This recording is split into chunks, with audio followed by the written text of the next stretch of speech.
Good morning. This is January 28th, 2026. This is State and Local Government Committee work session agenda. There are 3 items on the 10 a.m. agenda. Before we start to address those, I would just want to introduce Liv, our clerk. Thank you very much for all your work. Kristen, our analyst. Thank you, Kristen. And then have the committee members introduce themselves, starting with Representative Farren. Good morning. I'm Wayne Farren from Jefferson. I also represent Alna, Wiscasset, and Whitefield, all District 47 in Lincoln County. Good morning. I'm Representative Dave Rollins from the great city of Augusta. You're in my home district as you sit here today. Good morning. Welcome. My name is Lynn Copeland, and I'm proud to represent the fine folks in Saco, Maine, House District 130. Representative Toole. So I apologize, Mr. Chair. I'm Representative Will Toole. I represent House District 10, which is Central Washington County. Good morning. I'm Joseph Underwood from the Central Heuristic City of Presque Isle. And it's nice and cold this morning, and I hope everybody has a good day. Good morning. I'm Kimberly Pomelo. I represent House 85, which is Standish. Good morning. Thank you, Mr. Chair. My name is Randy Greenwood. I represent House District 56, which are the towns of Litchfield, Monmouth, and my hometown of Wales in both Androscoggin and Kennebec counties. Good morning, everybody. My name is Lori Gramlich, and I represent House District 131, which is the lovely seaside community of Old Orchard Beach, and I'm also the Assistant House Majority Leader. Good morning, everybody. My name is Sue Salisbury. I represent House District 128, which is part of Westbrook. I'm the host chair of this committee. And thank you for your patience while we wait. I know it's 10:30 for our 10 o'clock hearing. Sorry, we have a lot of very important bills to hear today, so we had a lot of things to talk about. Thank you for your patience. Yes, thank you very much for your patience. My name is Joe Baldacci. I represent District 9, which is the city of Bangor and the town of Herman, and I am Senate Chair, co-chair of this State and Local Government Committee. The first item on the agenda is LD 590, an act regarding the inclusion of racial and other demographic data from state agencies in the legislative process. I believe that the sponsor provided a recent amendment. Is that correct? And I did get an email on it, right? That is correct. And I actually have copies to distribute Yeah, at that the would be direction of the helpful. committee. Yes, Yeah. thank you.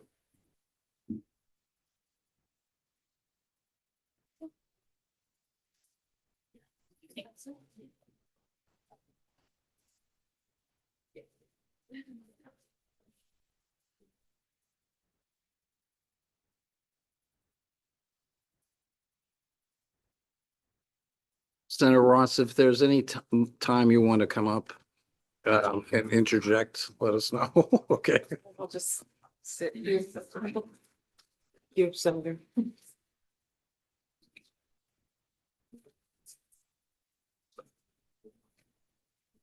Kristen, you want to go through the analysis first? Certainly, Is that Mr. okay? Chair. Absolutely. So you'll see being passed around right now is the analysis, which I'd be pleased to go through. And I will just as a note mention that the amendment is actually going to be coming around that was emailed to the committee in yellow. And there were 2 pieces of information that were requested by the sponsor for distribution at the work session. So those have also been photocopied. They were provided this chart as well as a request for a copy of the 2021 report by the Legislative Council. The report, I'm happy to email it to committee members as well, just due to the volume of it. I printed the report proper and not the appendices, but if anyone would like me to email it, I'm more than happy to send all that information along. But LD 590, this bill, as printed, requires nonpartisan legislative staff to collect and assemble racial and other demographic data from state agencies related to legislation before joint standing or joint select committees of the legislature. For relevant statute affecting this bill, LD 590 as printed amends Title 3, Section 163A, which has been appended for the committee's review, which governs nonpartisan legislative staff services under the direction of the executive director of the Legislative Council.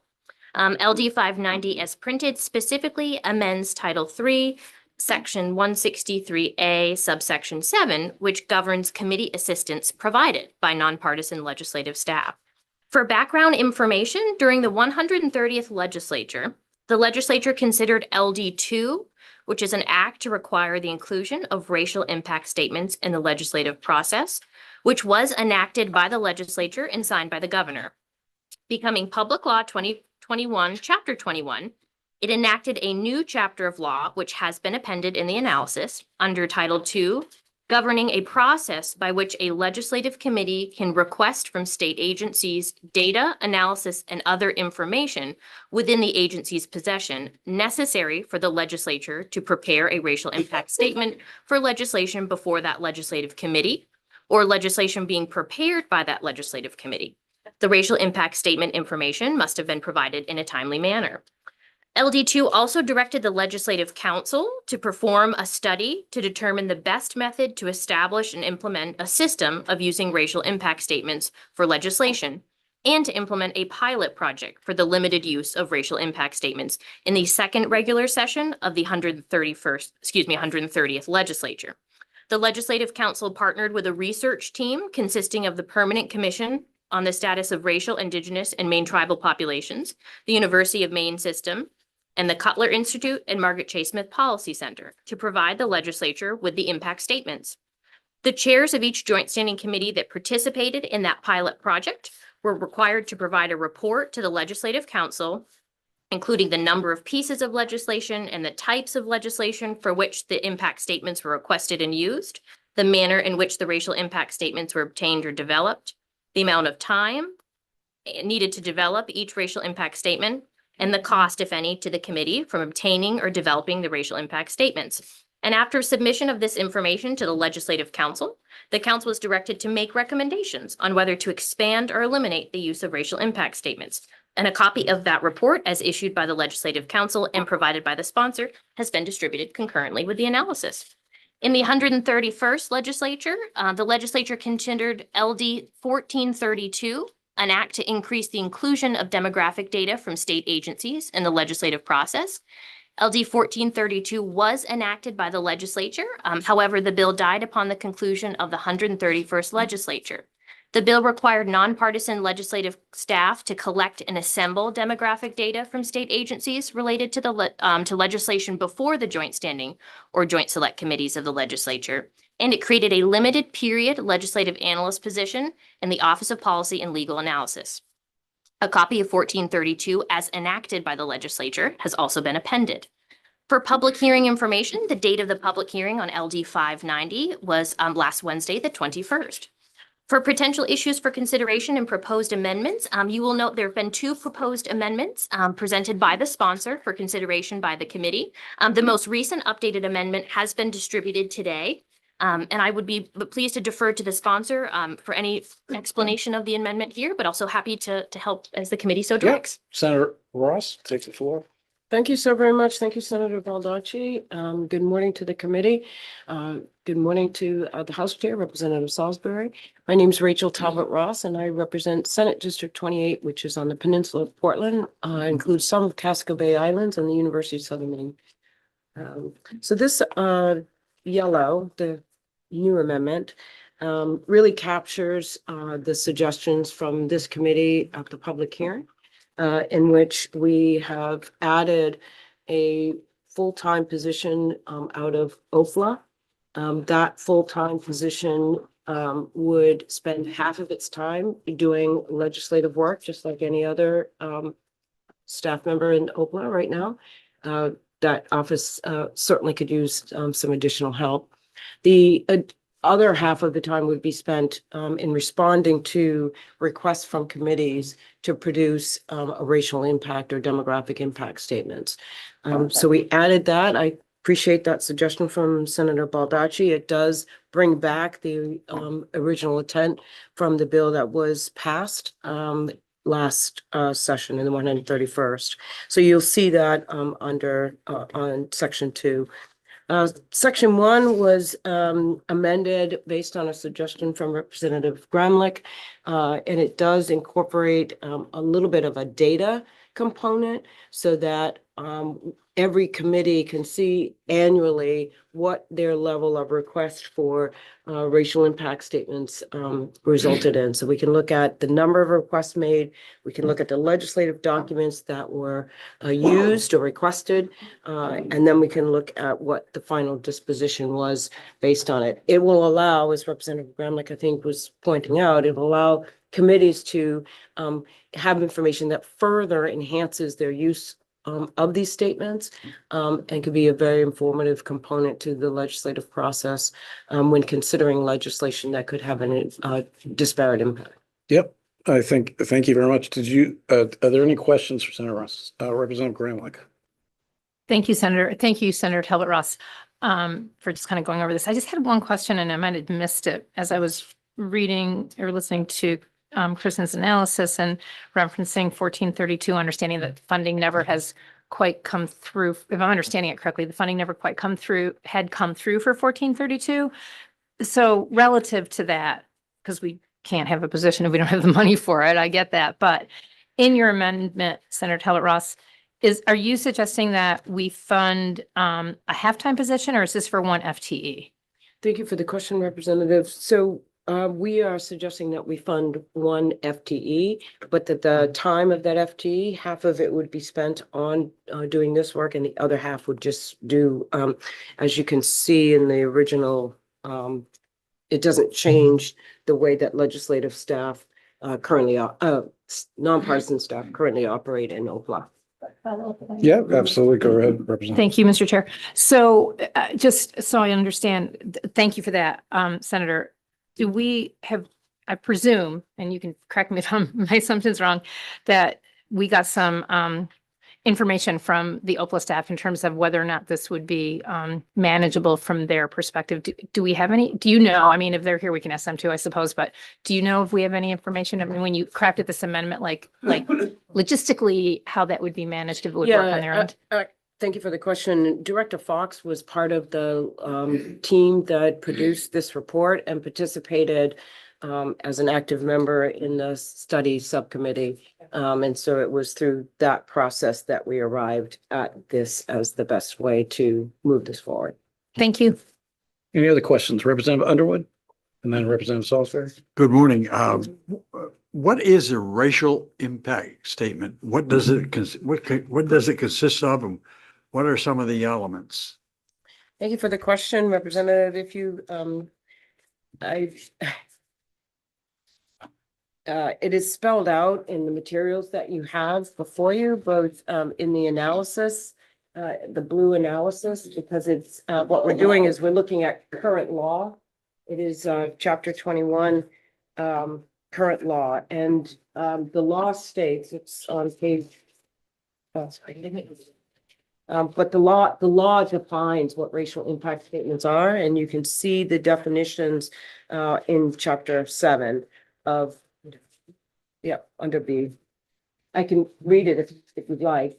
Go ahead, please. And I can also Thank you. point it out to you. It says racial impact statement means an assessment of the potential impact that legislation could have on historically disadvantaged racial populations.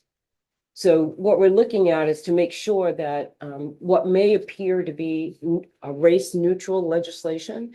So we're making sure that that will not further any disparities that have been historically documented in the state. So it's trying to make sure that anything that we do doesn't further that disparity. We don't want to pass laws that continue to harm Mainers based on race. This particular bill, Representative Underwood, also includes other demographics. So we certainly don't want to pass legislation that would harm Mainers who lived in the rural part of the state versus the southern part of the state or urban part of the state. We don't want to harm Mainers by age. We don't want to pass a bill that could ultimately harm our seniors. And because we didn't take a look at the disparate impact, we didn't know it. But it would harm seniors. So this bill before you is not just about race.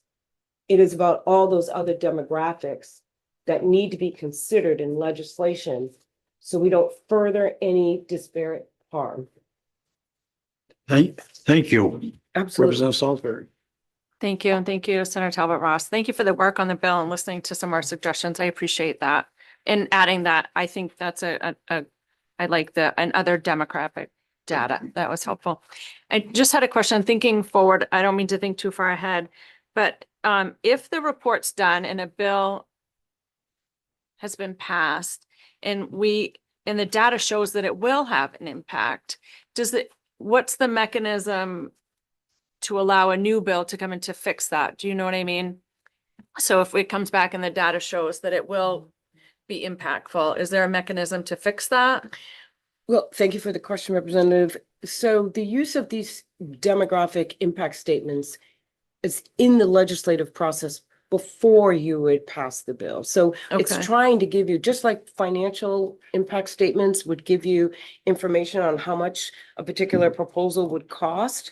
This would Oh, okay. operate similarly in giving the committee information prior to passing the bill so that they would understand more across all the demographics. So age, race, gender, geography, disability.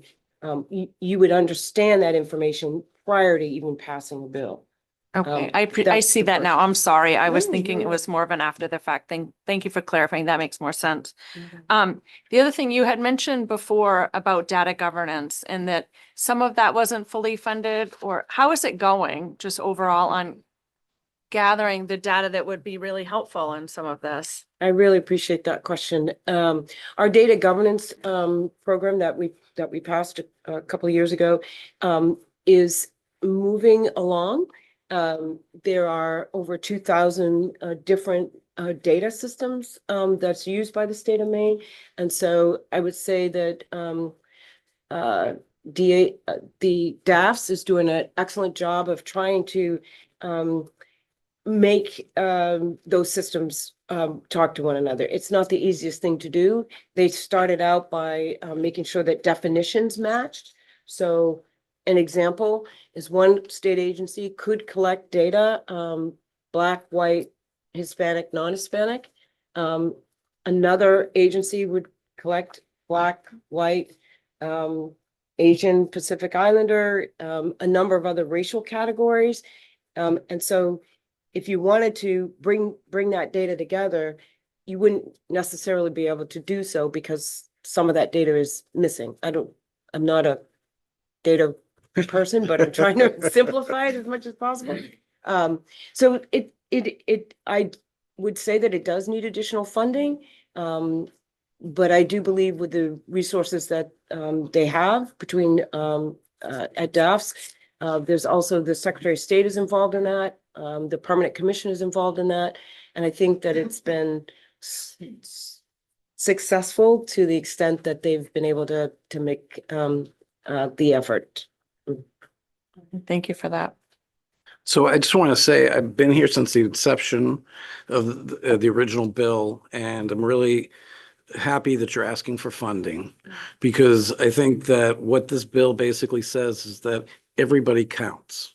And when we pass bills, we need to know how it affects everybody. And oftentimes we don't.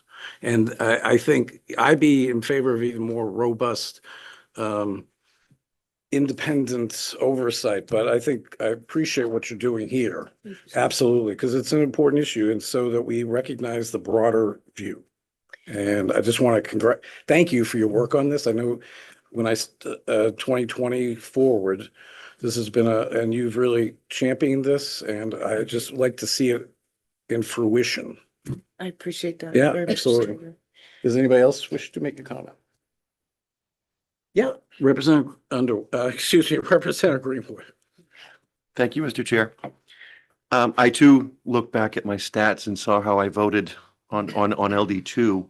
Although I didn't vote for LD2 as it passed, I voted for a different version, which was merely, just requiring a slightly higher threshold of 2/3 of the committee to request it.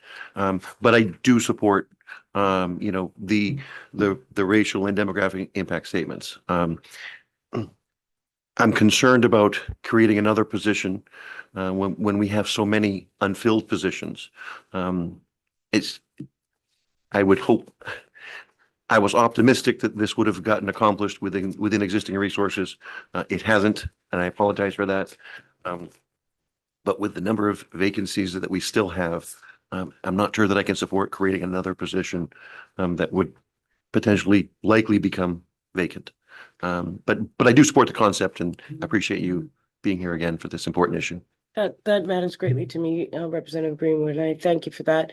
I would say that of all of the, departments that help keep the legislature afloat, our Office of Policy and Legal Analysis is desperate for additional staff. I can't speak to the vacancies in any other area, but within the area of the legislature, these are individuals who work 2 and 3 different committees. They're often stretched beyond what any of us could possibly do. And this isn't just while we're in session, but I mean, look at what they have to do to get us adjourned.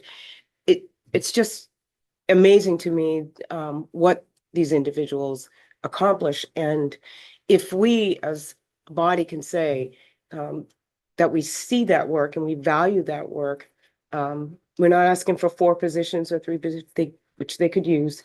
We're asking for 1 position in a department that is truly, truly overwhelmed.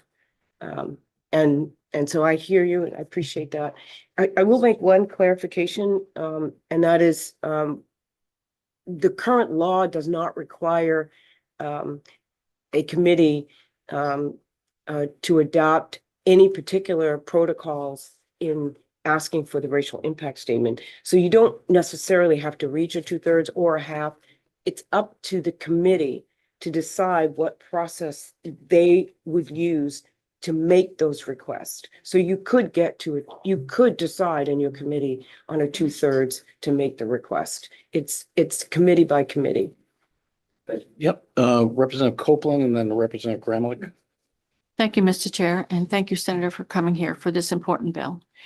I just wanted to add on to the list of things that you were talking about, the fact that the director of OPLA, she has worked, in the floor and wasn't able to do her duties because there wasn't enough analysts. So I very much support this. Thank you for your efforts. Representative Gramlich. Thank you, Mr. Chair. Senator, in follow-up to Representative Greenwood's question, and I appreciate that perspective for sure. If I'm reading the amended language correctly, and you can tell me if I'm not, this would establish and appropriate funds for a limited period position. Am I right so far? Okay. And so then there would have, if I'm reading it correctly, a sunset by where this would end. Can you just help the committee understand the kind of the rationale and how that would play out? I mean, we're talking about an expenditure of $131,000. I don't want to make light of that because for many of us, that's a lot of money. But when we're looking at everything in the scheme of a state budget, with respect, it's actually not that much. But again, appreciating that for many that it is a lot of money. Can you just help with the rationale around that and would there be report back? Does the position end, or just how do you wrap that up, if you would? Yeah, thank you for the question. Because this work is evolving all of the time. States that have implemented impact statements have very different degrees to which they exist. I think where we were going is to not assume that we know all the answers to how this gets used, if it's helpful in the process, and if it's having any impact, and did not want to commit the legislature beyond looking at how well we did. And so in light of financial considerations, we took a very, very conservative approach. It means that if we are able to pass this and get it funded, we literally are again kind of testing it, if you will, for the legislature, and would have to come back and ask for additional resources to more permanently fund. Absolutely, go ahead. Thank you, Senator. It's a So, very conservative way of looking at how do we get these statements, again, demographic statements. And I hope that this committee doesn't just focus on race. It is an important element, but it is not the only element. And so it is evolving, Representative. completely understood, and I appreciate how you really were explicit in the fact that it does not just, the examples that you gave to Representative Underwood just like really resonated with me, particularly when we talk about the diversity and disparity between the northern and the southern part of the state. But what you're essentially saying, again, I don't want to put words in your mouth, but what I'm hearing you say is that this really is an opportunity to collect data, to justify further data, if you will. If you want, I mean, so it really gives us an opportunity to take a bit of a deep dive into seeing the efficacy of implementing something like this, and then making a decision by a future legislature if they want to continue to move forward with it. Is that correct? That's a good summation. As I said, it's evolving, and what was really important to me was to not assume Maine was Massachusetts in this example, or Maine was New York. But we've got to figure out what makes sense for us in our legislative process. And so in order to do that, you've got a pretty conservative way forward. And again, I appreciate Senator Baldacci for making sure that we got this in. I hope it's not the death of the bill, because it is a very conservative approach to try to figure out as a state, how do we look at these demographics and what matters in considering legislative proposals? Does socioeconomic status matters? Do we care if it's going to make people poorer? Do we care about those demographics in our rural part of the state versus the southern? I mean, do we care about these demographics? Do we care about how laws impact people? If we do, and we're not just doing it for the sake of doing it, then you need the data. You have to have the data to make sure we're not causing further harm. And this is as conservative as you can get in order to accomplish that goal. Thank you. I understand there was a request for corner caucus, so we will take a brief 5 minutes. Is it going to take more than 5 or 10 minutes? Okay, brief corner caucus. And we, You guys.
back after a quick corner caucus.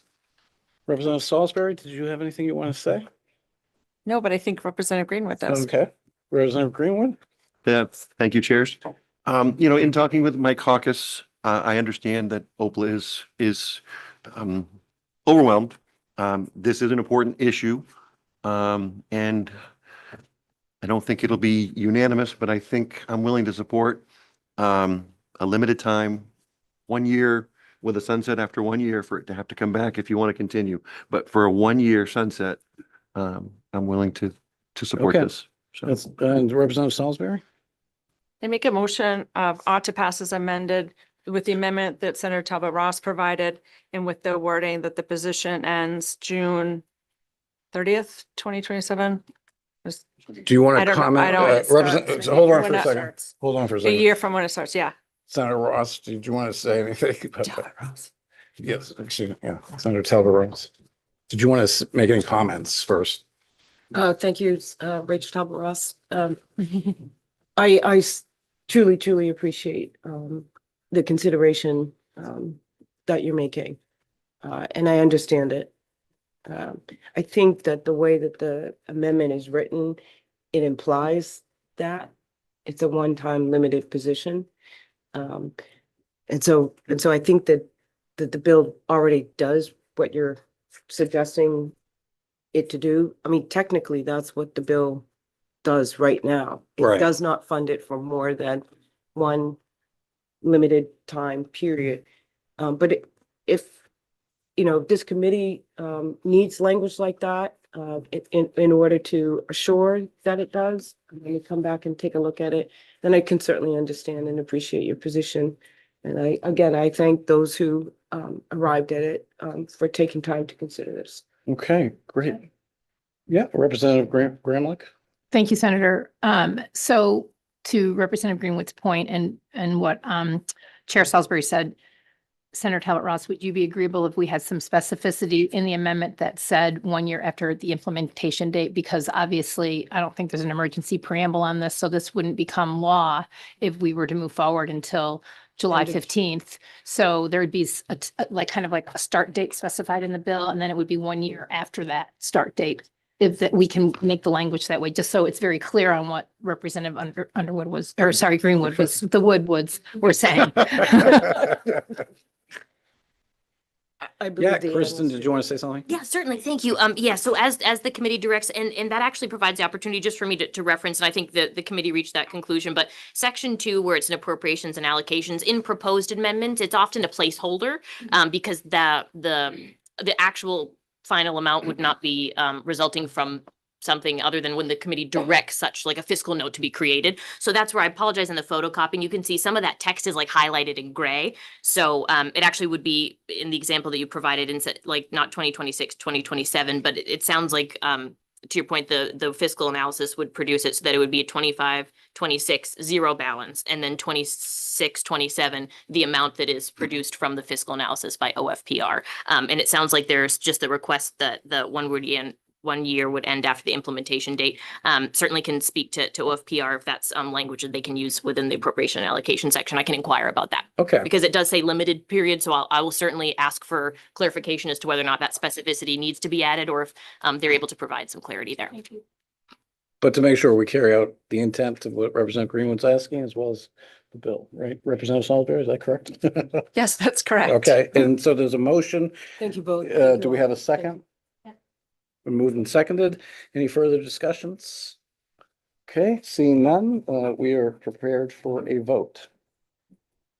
This is on ought to pass as amended with the amendments that you enunciated, correct?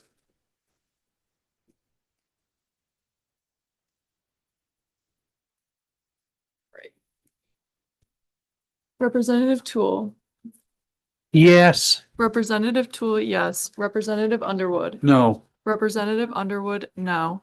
Representative Adams, absent. Representative Pomelo, Yes. Representative Pomelo, yes. Representative Greenwood, yes, Representative Greenwood, yes. Representative Gramlich, Yes. Representative Gramlich, yes. Representative Salisbury, Yes. Representative Salisbury, yes. Senator Baldacci. Yes. Senator Baldacci, yes. Senator Martin, absent. Senator Center, absent. Representative Copeland. Yes. Representative Copeland, yes. Representative Rollins. Yay. Representative Rollins, yay. Representative Farren. Yay. Representative Farren, yay. 9 members voting on the motion, 1 member nay. Okay, so the motion passes. Next. And the minority report is what? Representative? Ought not to pass. Okay. Okay, thank you very much. Okay, the next item is LD 1059. An act to establish the process for the selection of delegates for a convention called under the United States Constitution, Article 5.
Take it away, Kristen. Thank you very much, Madam Chair.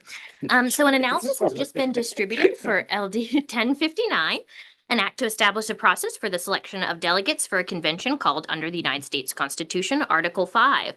The bill as printed was a concept draft pursuant to Joint Rule 208. The bill proposed to establish a process for the selection of delegates for a convention called under the United States Constitution, Article 5.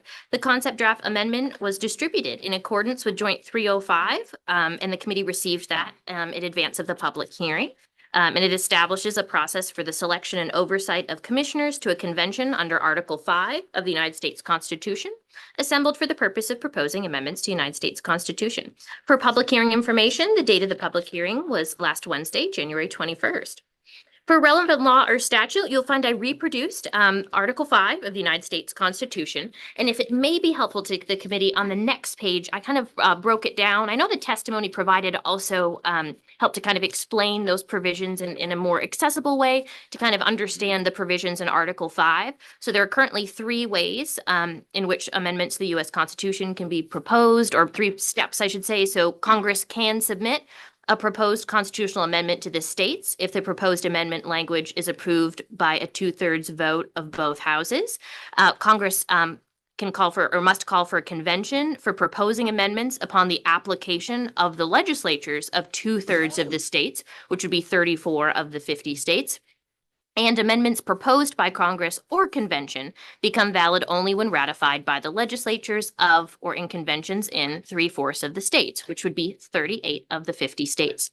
For potential issues for consideration, the Department of Secretary of State provided testimony to the committee and raised for the committee's consideration 3 items. First was a recommendation that the committee align the oath language used in the bill under Section 1016, that appears on page 3 of the concept draft amendment that you'll see that was distributed on yellow paper, to comport with the oath language found in the state constitution. The department explained that currently the oath language used by the department comes from Article 9 of the state constitution, and that oath has been reproduced below. The department also requested a request for further clarification regarding the sequence of steps in Section 1017 of the bill that appears on page 4. Section 1017 requires that after a commissioner's executed oath is filed with the Secretary of State, the clerk of the House shall provide to the commissioner an official copy of the executed oath and the commissioning resolution, which together shall serve as the commissioner's credentials. So the department raised the concern that given the clerk would not be in possession of the executed oath, they were a little bit confused about how the clerk would provide an official copy of that oath to the commissioner and recommended that the committee consider how to reorder those steps to provide for logistical clarity. And lastly, the department had a recommendation that the committee consider if the advisory committee established in the bill would be a Title V commission and address what the terms are for the members, whether members would need to take an oath as well, and how to address vacancies on the advisory committee. The department recommended that the committee refer to Title V, Section 12,004-I, to look for examples of other advisory boards and commissions. That section of statute has been distributed concurrently with this analysis. For technical considerations, I will just raise Joint Rule 319 reproduced below as a matter of procedure requires a review of provisions created or enhancing criminal penalties if there is support for the proposal among a majority of the members of a committee. This is relevant because LD 59 creates criminal penalties in Section 1023 and 1024, which are pages 5 and 6 respectively. And I reproduced that full joint rule below if anyone has any questions. Lastly, generally speaking, and based on the testimony provided and some committees members' questions, no constitutional or statutory authority really exists to address kind of permitting or prohibiting state legislatures from enacting legislation on delegate selection. And you'll find additional information that the legislative research team and the Office in Policy and Legal Analysis found that 13 states have enacted laws and 2 additional states have adopted concurrent resolutions that establish a process for the selection of delegates for an Article 5 constitutional convention. And that document outlining this information as prepared by the research team is appended. For fiscal information, not yet determined by OFPR as of today. Thank you very much. Any questions for the analyst? Okay, discussion by the committee. Representative Greenwood? Thank you, Mr. Chair, and thank you for the analyst for her hard work on this. Upon the question from Representative Toole last week, I wanted to clarify some language if I could, and I worked with Kristen, we put something together for a proposed amendment. Part of the concern that was raised was, could one party have all the delegates or the other party have all the delegates? So I was trying to craft a way that the selection of those delegates, again, approved by the legislature, would have to be, and we don't use terms Republicans and Democrats. We use term like the party holding the most number of seats in the legislature, the party holding the second most number of seats in the legislature. Right. So that's what I'm proposing as an amendment. And if Kristen wanted to pass that out, that would be for, the delegates themselves. Just to make sure it reflects the legislature. Yes. And again, the legislature itself would be making that. It's not taking any power away from the legislature. It's just saying, that trying to bring it down with, that one party doesn't stack 5 commissioners. Yeah. Because as I indicated, if an Article 5 was to come forward, it takes, 38 states to ratify something that comes out of it. So we don't want a polarized side because it's never going to pass. Right. So that was my issue for consideration in regarding the concerns raised by the Secretary of State's office. I have no issue with who administers the oath as a procedure. So I have no objections to, ratifying the language to encompass that the Secretary of State, following the state constitution, does that process. Yeah. And those concerns are kind of moot to me. So, Okay. Any other discussions? Okay, did you want to make well, first of all, I just want to indicate, I don't see any other, does anybody else have their hand up? I just want to indicate I'll be supporting this as amended, as I have on the floor of the Senate previously. I support both term limits, but I also support, and I know we might disagree on this, overturning Citizens United campaign finance reform. But right now, everything in Congress is log jammed. And this is a safety valve that the Constitution does have, that was put in by the, in 1789. So it's not something that's newly discovered. So I will be supporting this because I think that it's an effort at getting at some sort of reform. in my opinion. Yeah, Representative Greenwood? Yeah, and I just want to add on that. This legislation is in no way calling for an Article 5. Right, right. And it's just sets up, this doesn't say what, this doesn't call for, it just sets up that if there is one, This is how Maine would will- respond. Would respond. Uh, Yep. Any other questions or comments? Okay, did you want to make a It's motion? his bill. What's that? It's his bill. Yeah? Wanna- Oh, I'm sorry, Representative Tool? Thank you, Mr. Chair, and I'll also be supporting this. I don't support conventions of the states. I haven't voted for one in 10 years, and it's not because of the merits of the issues that have come forward. It's more because I think it's a untried and untested thing to be done. But there will come a day when a convention is called, whether it's my lifetime or any of ours, and we need to be ready for that. So I'm definitely going to be supporting this, and I compliment the sponsor and our committee chair and others in recognizing that. And I will be supporting it as well. Okay, any other questions or comments? Representative Copeland? Thank you, Mr. Chair. I'm so concerned about opening Pandora's box with opening the Constitution. I think that so many things could happen there that are unforeseen by us now or actually concerned by us now. So, well, I think it's a reasonable thing to set up for it. I just don't want to be a part of that. So I will be voting no. Okay. Any other questions or comments? Representative Greenwood? Yeah, I appreciate your comments, you know, and we've been on this committee for a long time together, and I just want to, I don't know how I can emphasize further. This isn't opening up Pandora's box. This isn't.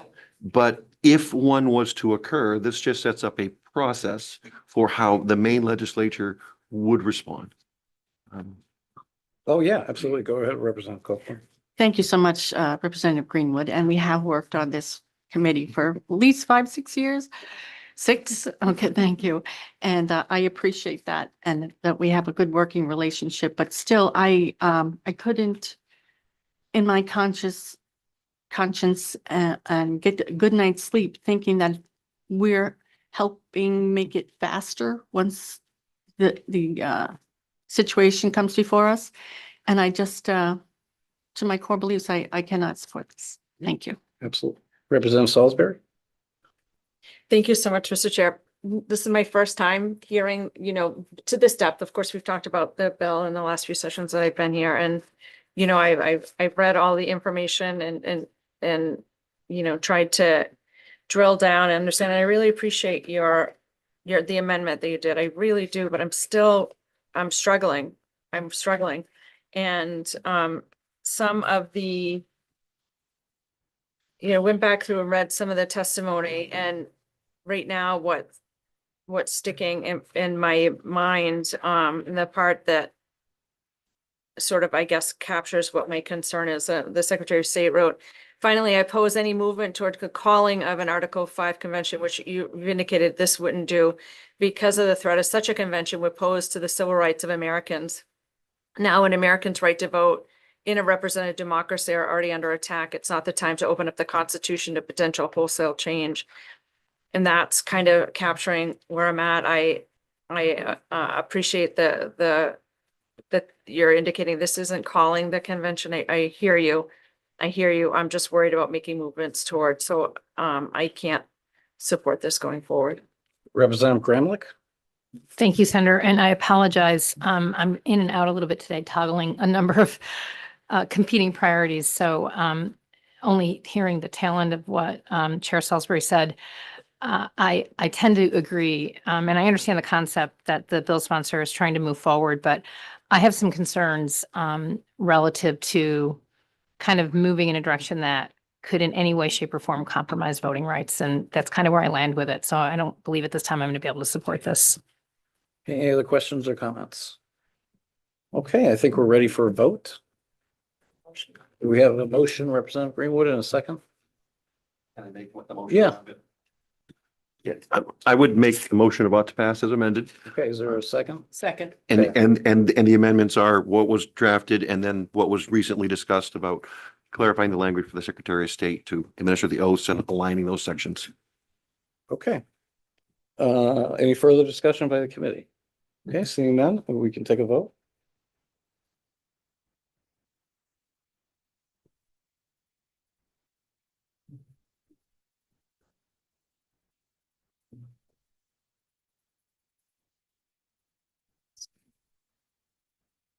Representative Tool, Yes. Representative Tool, yes. Representative Underwood, Yes. Representative Underwood, yes. Representative Adams absent. Representative Pomelo, Yes. Representative Pomelo, yes. Representative Greenwood, Yes. Representative Greenwood, yes. Representative Gramlich, No. Representative Gramlich, no.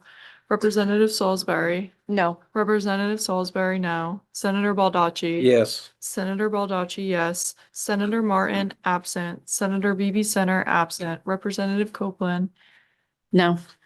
Representative Copeland, no. Representative Rollins. No. Representative Rollins, no. Representative Farren. No. Representative Farren, no.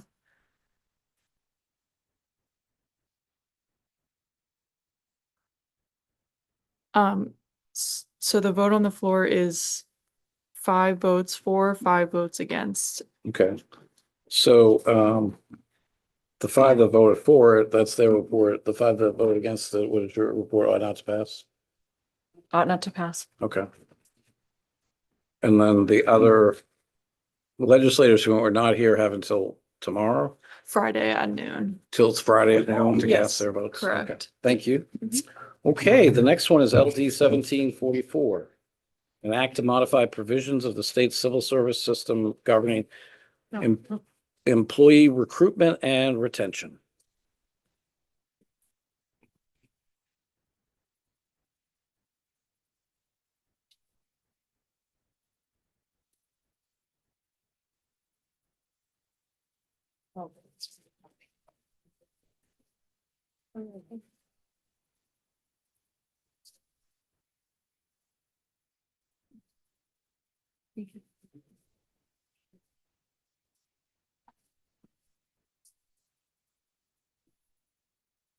Is this a strike and replace? Correct. Yes. I'm sorry, I thought you were touching to Christine. No. Yes, I know. Because it says I know. Representative Salisbury. I know. Yeah. Why don't you go ahead? Thank you, Mr. Chair. So Yeah. just as a friendly reminder to where the committee left off on this bill previously, we did have a work session on this bill last, or I guess 2 weeks ago, a week, I guess actually around January 12th. And at that time, the committee reviewed the bill as printed and had requested that the entities involved, which was the Department of Administrative and Financial Services and MSEA, who had worked together on the bill originally, come to some type of agreement. As was raised in the testimony, there was still some disagreement with the language in the bill. That process has been completed. This amendment that you see here before you today is being distributed. It reflects the language as agreed upon by DAFs and the Main Service Employees Association, the stakeholders that were involved in the drafting of this amendment. Certainly would be happy to defer if there are those stakeholders in the room to explain anything in the amendment, but also I'm here to assist as the committee so directs. Okay, Representative Salisbury? I just wanted to take a minute to thank Representative Rollins for bringing this forward and for the work that happened over the interim, pretty fast turnaround, and by MSEA and DAFs, as Kristen mentioned, to come up with an amendment that addressed the concerns shared by the committee, addressed concerns shared by DAFs and MSEA and any other stakeholder. So I really appreciate that happened in a pretty short amount of time in this really important bill. So I thank everybody for that. And Representative Rollins? Thank you, Mr. Chairman. And thank you, Ms. Chairperson, Chair Lady, Chairwoman, Just, I think you covered it. all of that. Okay. I would like to thank all parties involved in this thing. There is some history to it. This isn't something that cropped up this year, and there's been some inability to come together with a workable situation. And I think the moment that it changed is when we realized that this isn't a win and a lose. This isn't party A against party B, but rather all parties in this thing have the equal problem of recruiting and retaining employees. It's as much a DAS problem as it is potential employees and current employees. It's as much a citizen problem who are dealing with agencies that are understaffed if there is a problem. And so once we came to that realization that, oh, this isn't us against the union or the union against DAFs, this is a hole in our ability to serve the clientele of Maine from any agency that has this problem. And I think from there, people really got together and negotiated in good faith. So I'm very proud of that experience and thank everybody in the room that was involved in it. And I think we'd have Anna come up and maybe summarize. Yep, okay. Why don't you come up, Ms. Turner?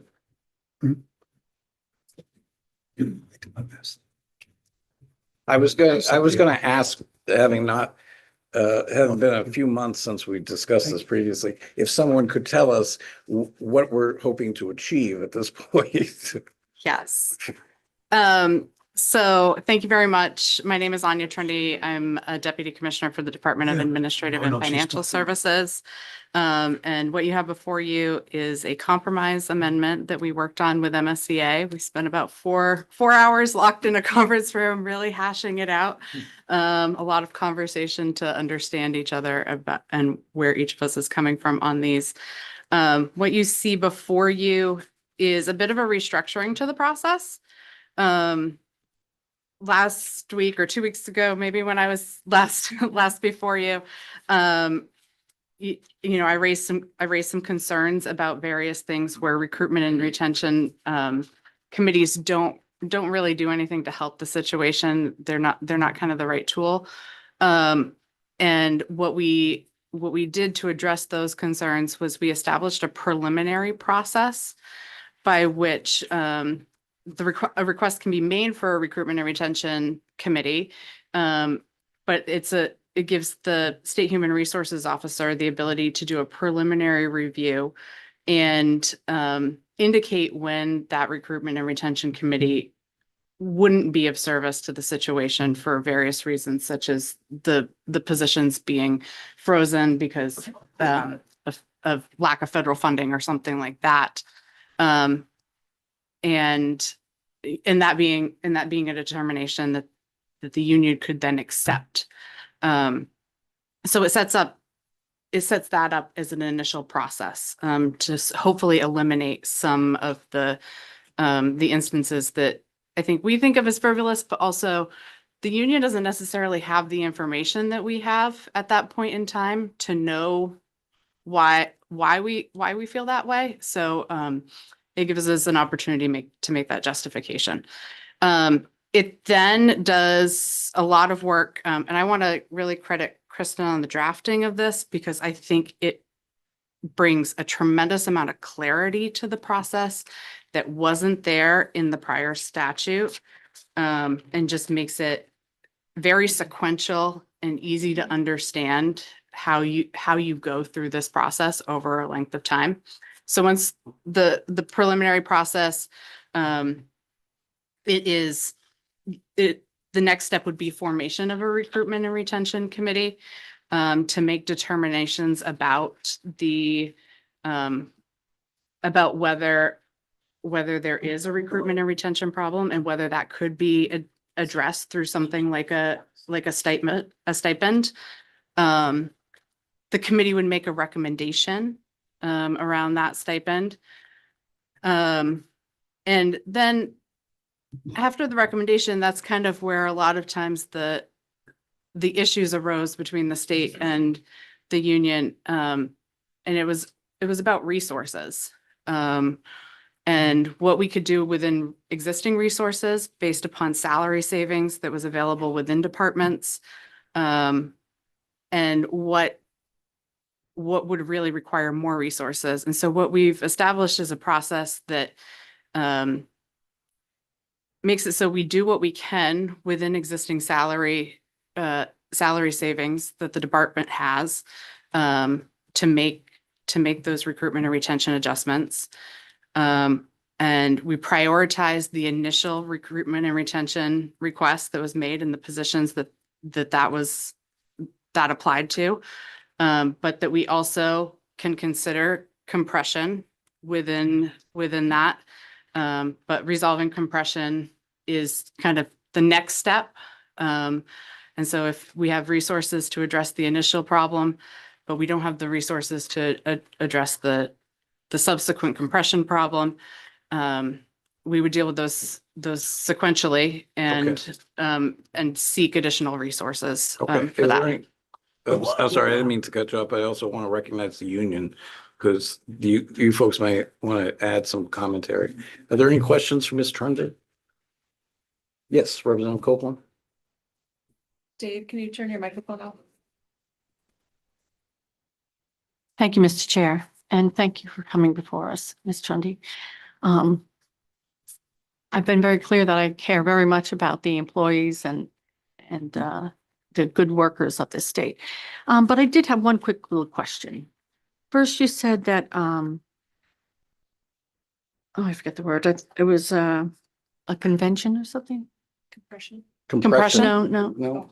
Okay. All right, I'm gonna have to defer. I couldn't Committee? remember the word. Committee. I think it was committee. First, you said that the committee is not functional and it's not good, and then you referred to it as part of one of the steps. I think that would be a misunderstanding. Okay. Help me understand. The committee is part of the process, but there are situations in which formation of a committee would do nothing to serve the issue, because it is something that where we're not going to be able to apply a recruitment and retention stipend. It's not a question of whether there is a recruitment and retention problem. It is something like where there is a valid reason outside of understand. market resources or market forces. Thank you for that clarification. Thank you. I would just ask if representative of the union could come forward. Want to make any commentary? Thank you, Ms. Trundy. Hi there. Hi. In the interest of, making sure we get both sides of the equation. Yep.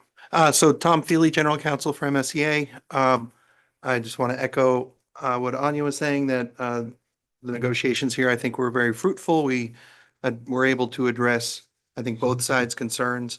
I mean, the process that we laid out here, this is a lot of verbiage, obviously, but it's a very detailed process. It gives a preliminary review.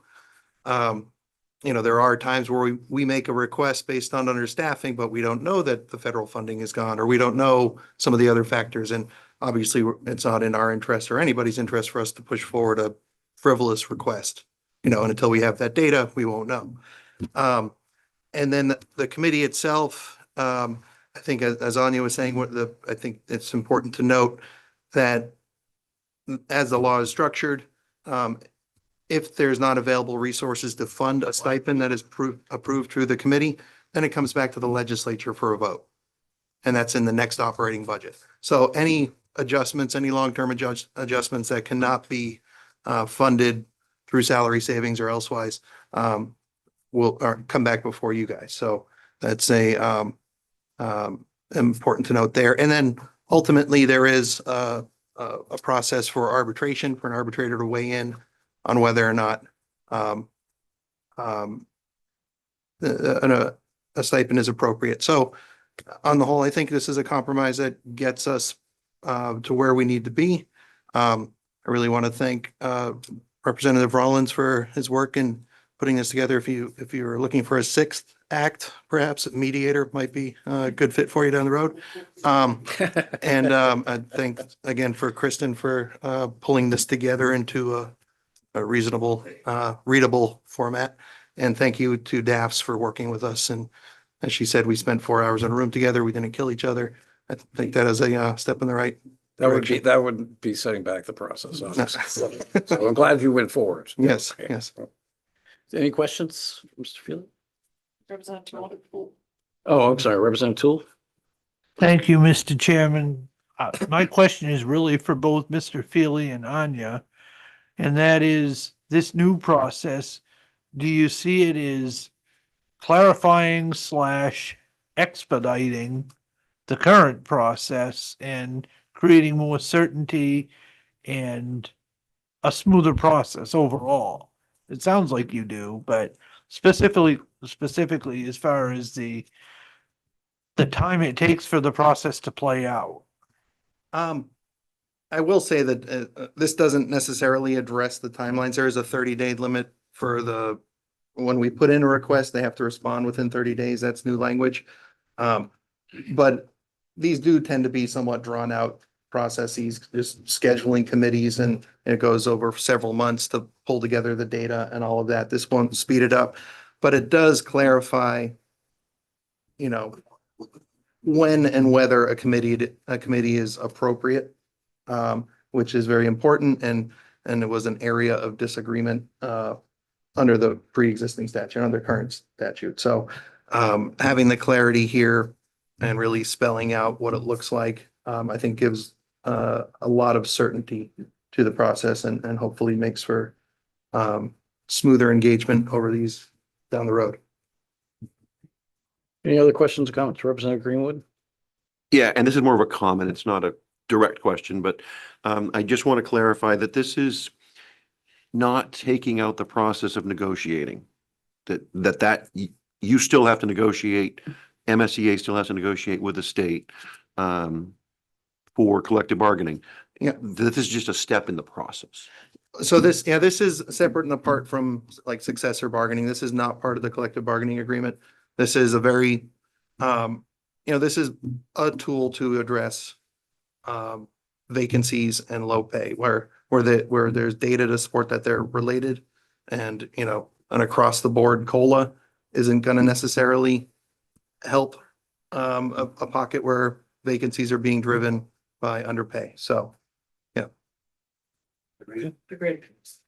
Representative Salisbury.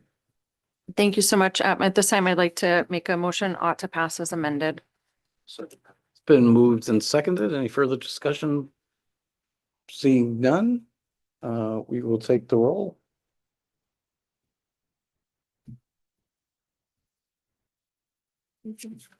Thank you very much.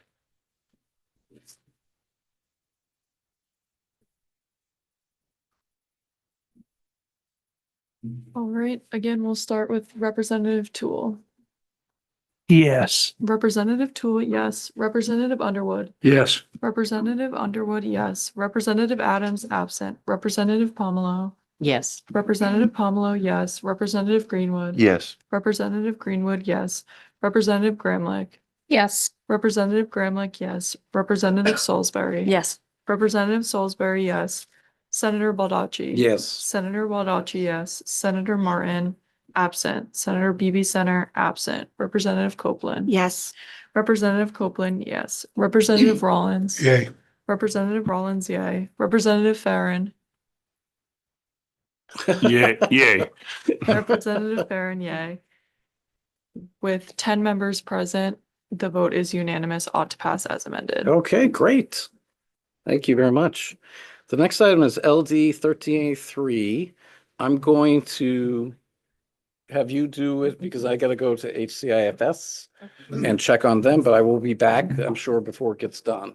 Okay, thank you, Representative Salisbury. And our analyst has asked for a few moments to just get everything together, collect your stuff, and then we'll get started. Just quick moments.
All right, thanks, everybody. We'll go ahead and get started. This is the work session for LD 1383, an act to require the state divestment from perpetrators of international human rights violations, Representative Macias's bill. So again, just as a reminder, this is our work session for this bill. I know we've received a lot of, I'm sure all the committee members, a lot of phone calls and a lot of emails about the bill.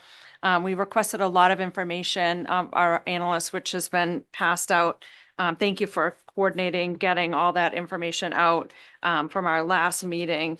And I just want to set the expectations for this committee, for the committee and anybody watching this bill. This is a big bill that has a lot of parts to it, a lot of emotion, a lot of information, just a lot of things. The likelihood that any action will be taken on this committee by this committee today is not likely, other than gathering information. We need to hear from people. We need to hear from the information. So I just want to set that expectation. We'll see how today goes, but personally, I still have a lot of questions. I am still processing a lot of things that have happened over the last few days. So I just want to set that expectation. Kristen, if you can go ahead and walk us through the analysis and maybe if you could start by just quickly telling us the information that we have in front of us. Certainly, Madam Chair. So certainly we'll subsequently go through the analysis, but the first material that you have is in your blue packet, the analysis. The second kind of packet material is a collection of the kind of external information that was generated outside of our office that was requested by the committee, and I will go over each of those in turn, and they are noted in the analysis.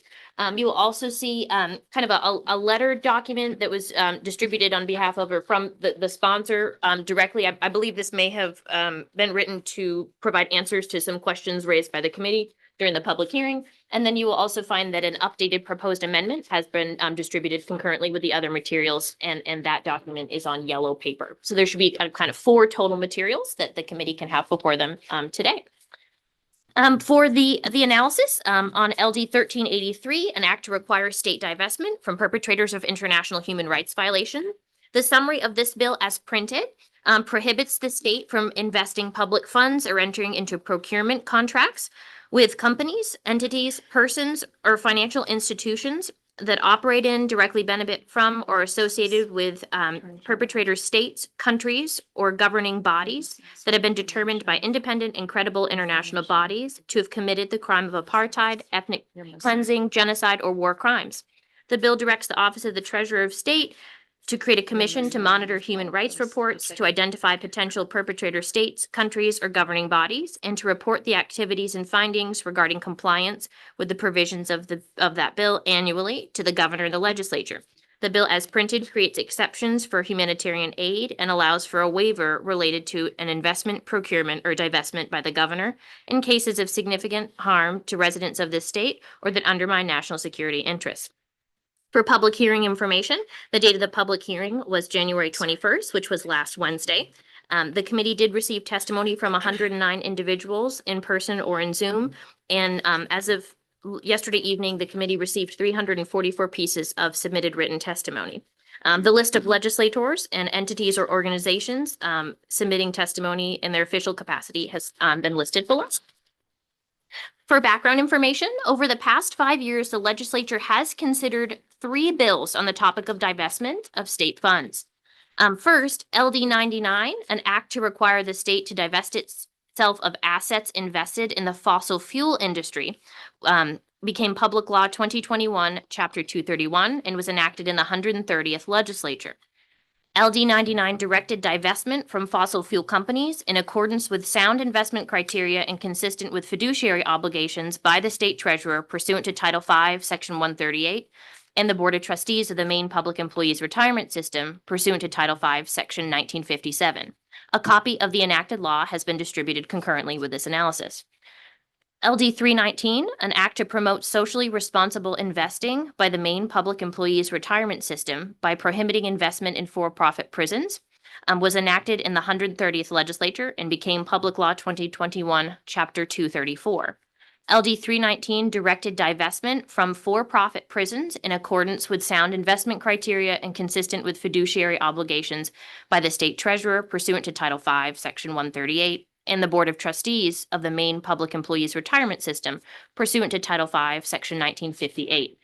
A copy of the enacted law has also been distributed concurrently with this analysis. And lastly, LD 742, an act to divest state pensions from companies boycotting Maine lobster. LD 42 was considered in the 130th legislature. LD 742 required the Board of Trustees of the Maine Public Employees Retirement System to divest any stocks, securities, or other obligations of any corporation or company that trades in lobsters and that had publicly stated it will not trade in lobsters caught in Maine waters, whether by not purchasing, not selling, or otherwise not trading in such Maine lobsters, or caught by any person licensed by the Maine Department of Marine Resources to fish for, take, or catch lobsters. LD 742 was reported out of committee unanimously ought not to pass.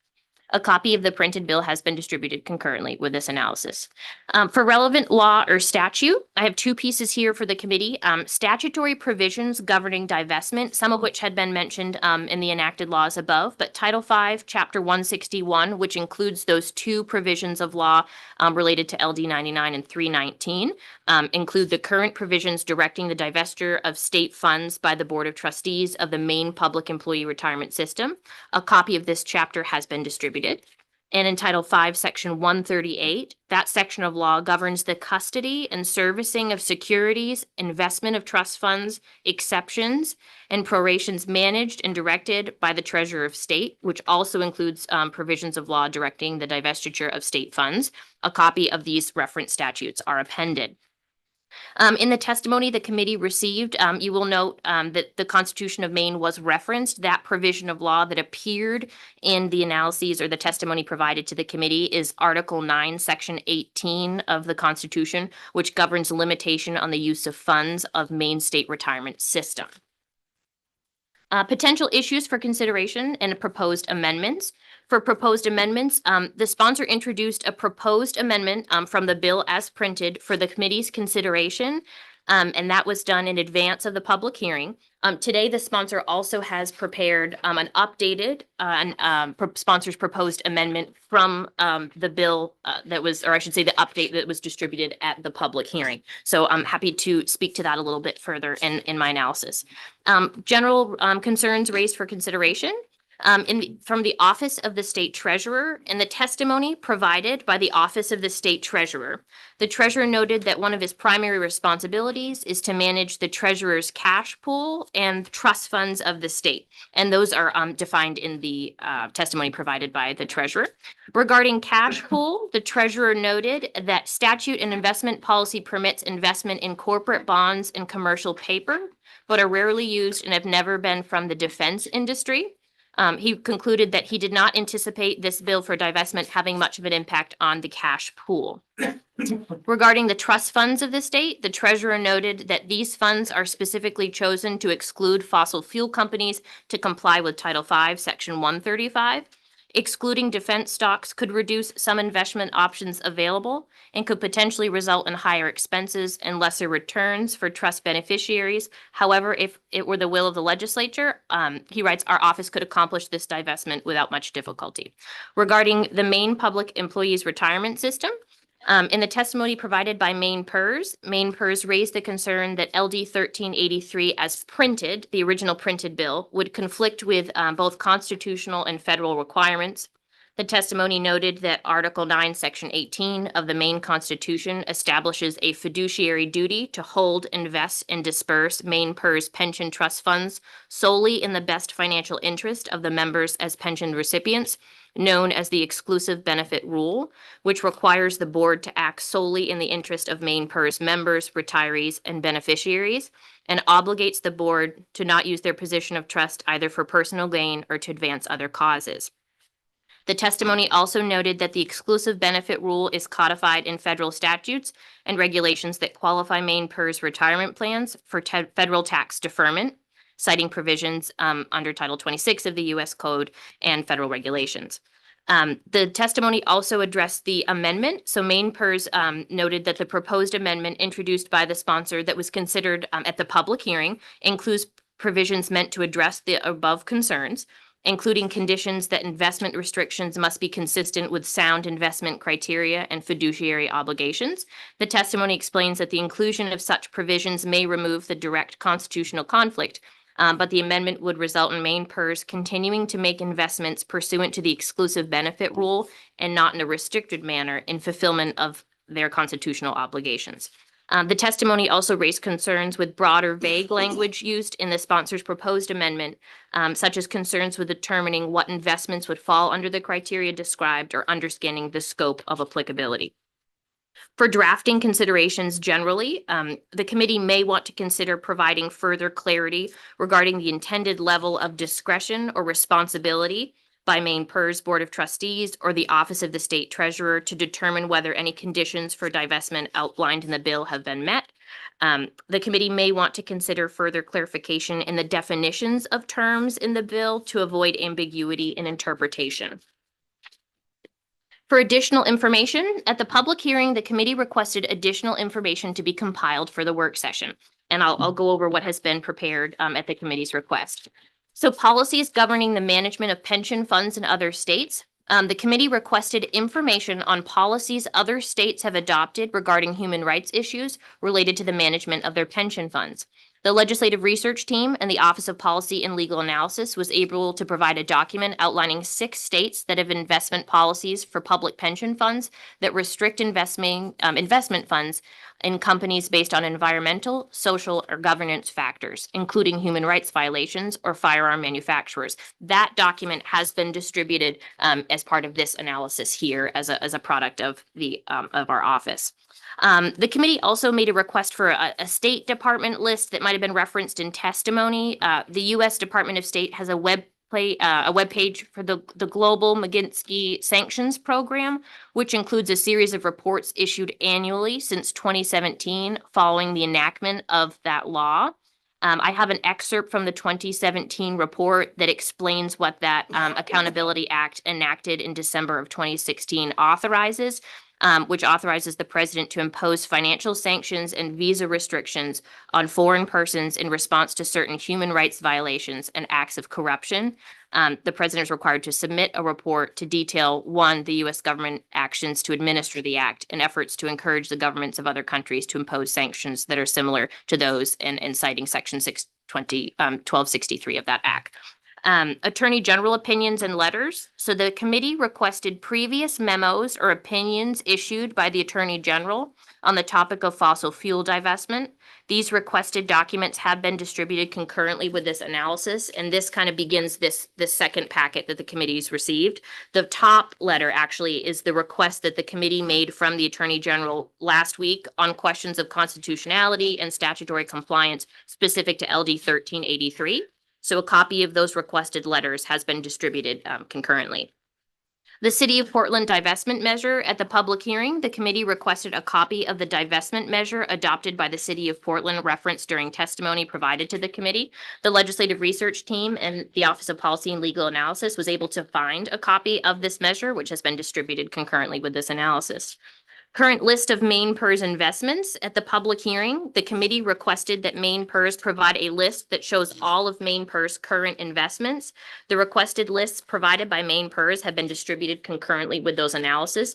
I will note those are the kind of chart pieces of information that are included in your packet. For fiscal information, it has not yet been determined by OFPR. I will note that the sponsor has introduced an updated or proposed amendment. The Attorney General opinion, as a point of clarification, was drafted on the sponsor's proposed amendment at the time of the public hearing. So I can certainly defer to the sponsor if anyone has any questions too about the current provisions in the updated amendment. All right, Representative Macias, if you want to come up, we can talk about this amendment.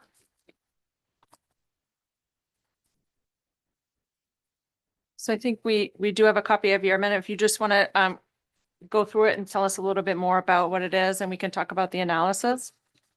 My name is Rafael Macias. I represent House District 51. Thank you for having me.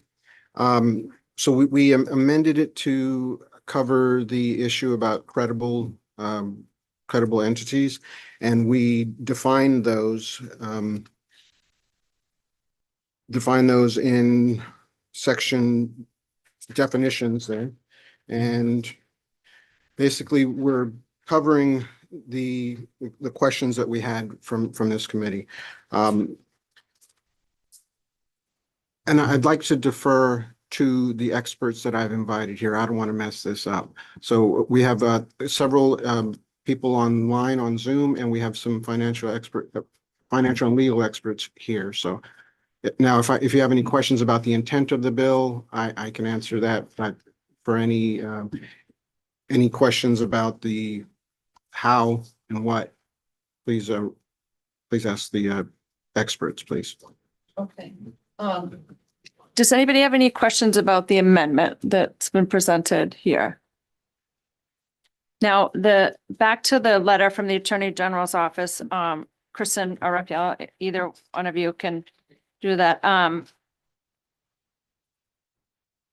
So in the letter from the Attorney General, it says that in your original amendment, it added the wording instructing Maine PERS board must pursue this latest investment goal in accordance with sound investment criteria and consistent with fiduciary obligations.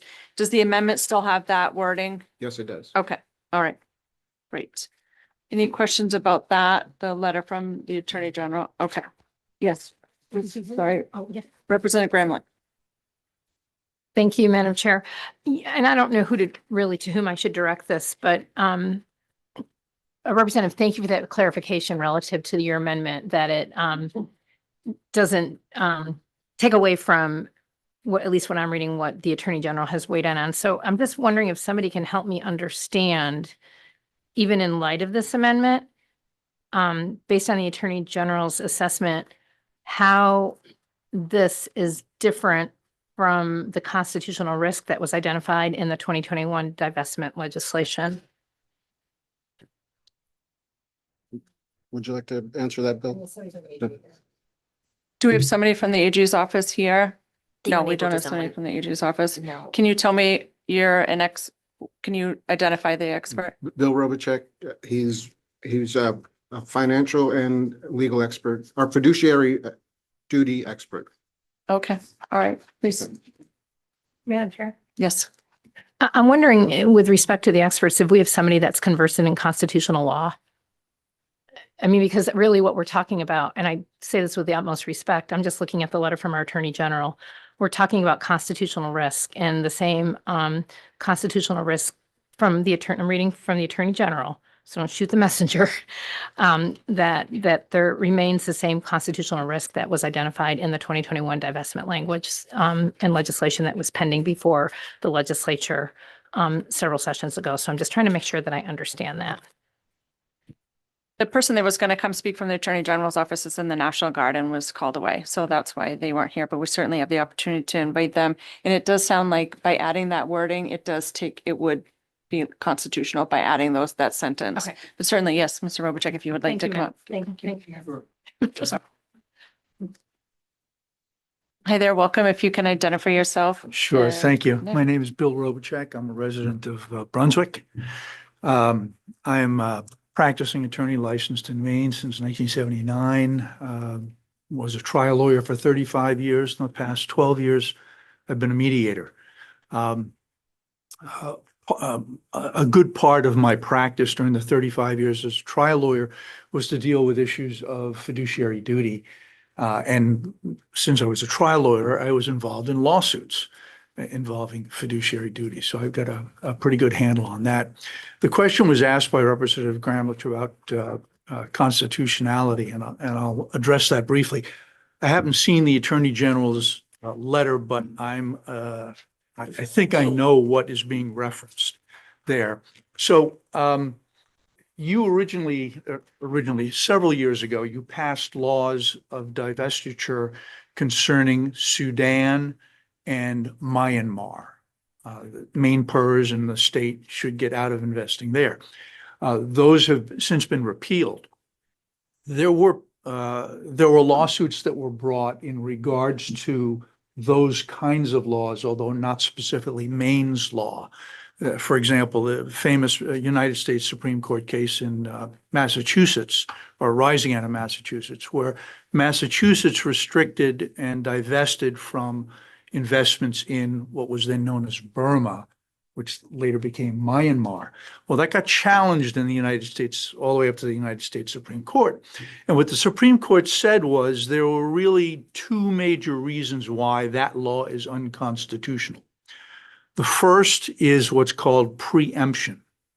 That is, the United States Constitution says that federal government is supreme over state governments. That's the supremacy clause. It's built in as part of the fabric of our legal system. And so the question then becomes, has the federal government attempted to regulate the particular area in question? And in fact, there were laws that were enacted by the federal government restricting investment in Burma, Myanmar. And so what the U.S. Supreme Court decided was that the federal government had basically preempted any state law regarding investment in Myanmar and declared the Massachusetts law unconstitutional. A significant thing about the Massachusetts law was that it did identify a specific country to divest from. And so the analysis was really pretty easy. Has the federal government basically preempted any kind of relationship with that country? And so since it had, then it was unconstitutional on that grounds. It was unconstitutional on another grounds in the sense that the federal government has the right to regulate this kind of commerce. And so it was struck down on that basis as well. But I think probably what the Attorney General's office is referring to is the preemption issue and whether or not the federal government has preempted the issue which is inherent in the particular law. This law could put it this way. This law does not say to what situation the law is going to be applied. In other words, it does not say you have to divest from Sudan because Sudan has been identified by the United Nations as being guilty of genocide. It doesn't identify Sudan. It doesn't identify companies. It doesn't say you have to divest from BNP, which is an international bank, because they basically were the central bank of Sudan during the period of time that human rights abuses were taking. So I think that there is minimal risk, maybe no risk, of the law as enacted being declared unconstitutional. If in fact Maine PERS goes ahead and says, well, in accordance with this law, we're not going to invest in Sudan, then it is possible that a constitutional claim can be made on that particular decision alone, that that area of investment has already been taken care of by federal law. And so this is potentially a constitutional issue. I'm sorry. Yes. Yes, Senator Baldacci. First of all, I just want to say welcome, Attorney Robichek. Excellent legal counsel. I think you're very helpful and I appreciate you being here. I think, though, I'm just trying to, because I know you haven't read the memo. Let me just point the constitutional issue, and I appreciate your discussion about the preemption, but this one is about the state constitution. And can I just read it to you shortly? Because this gets to the nub of their issue. It says the Maine Constitution, Article 9, Section 18 requires Maine PERS to hold its assets, quote, as in trust for the exclusive purpose of providing retirement benefits to state employees. Those assets shall not be encumbered for or diverted to other purposes. As discussed in both the 2021 and 2022 letters, Section 18 prevents the Maine PERS Board of Trustees from placing any policy considerations higher than the trustees' fiduciary duties. So one, I agree there's no federal constitutional problem, okay? But this is the constitutional problem I think that they're referring to. And I apologize. No, I just want to make sure But that I'm we were prepared all on for the that same one as well, wavelength, so. No, I want you to wear what they were saying and just that we're on the same wavelength of what the issue was. Right. And the Attorney General's office is absolutely correct. I mean, the Maine Constitution does have this phrase that Maine PERS holds the money as in trust.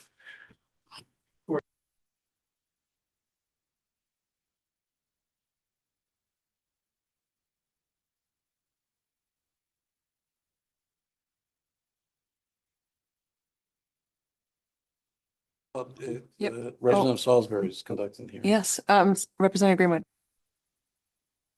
Not all the words are coming across the screen because the mic's not on. Thank you, Representative. The 2022 letter from the Attorney General's office, which offered an opinion concerning the fossil fuel law. It has language in there saying its obligation basically under the Constitution, so on and so forth. And then when it described what a prudent investor would do, what did that letter do? Well, it has 3 footnotes. And the 3 footnotes are to statutes that the legislature has created. So the way that the system works is, although the Constitution says, as in trust, the question then becomes, well, who defines what the fiduciary duties of Maine PERS or anybody else are? There are 2 potential sources in law for fiduciary duties. One is called common law, which is judge-made law. So a judge can decide in a particular case, and has to be in a particular case, that so-and-so, their fiduciary duty was X, and they violated it or they didn't violate it. The second source of fiduciary duty in law is the legislature, the statutes that you enact. And so, yes, the law says has to be held in trust, has to be for the benefit of the beneficiaries, has to be consistent with fiduciary duties. Well, you get to decide what a fiduciary would do in certain circumstances. And I guess I'm going to submit. Are you saying that we can amend the statute or statutorily amend the fiduciary thing without having to change the Constitution, or?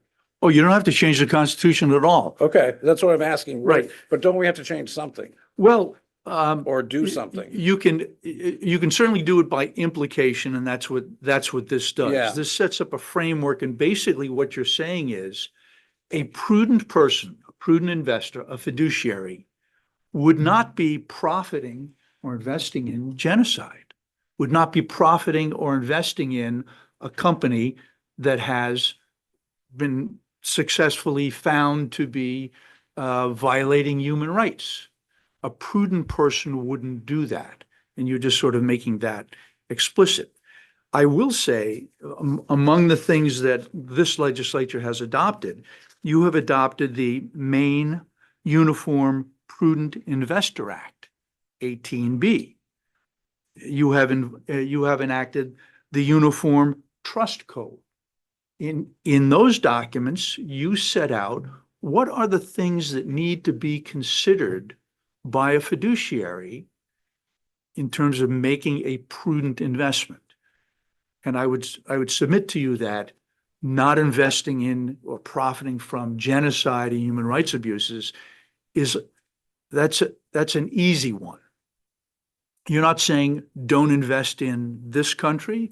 You're not saying don't invest in that company. But what you're saying is, Maine PERS, look at your whole investment series here, everything you've got investments in, and do the analysis of, are you really supporting people being killed? And are you supporting people being killed in circumstances that bodies, entities, and even investment companies, because I did notice that this new amendment does say that Maine PERS, one of the things that would guide Maine PERS, besides things like the United Nations, are institutional investing resources. Well, there are investment companies and services out there that have lists of, these are companies that are complicit in genocide. Well, are we investing in those things or not? That would be something that perhaps the legislature would want to know.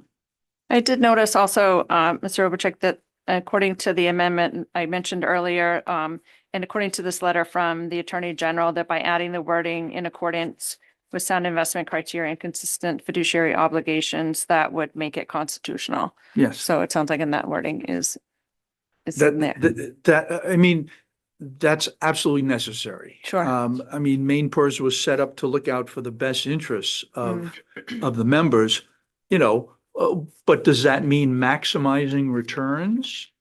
I guess I would suggest to you that that kind of language does not support Maine PERS investing in loan sharking, prostitution, drug dealing.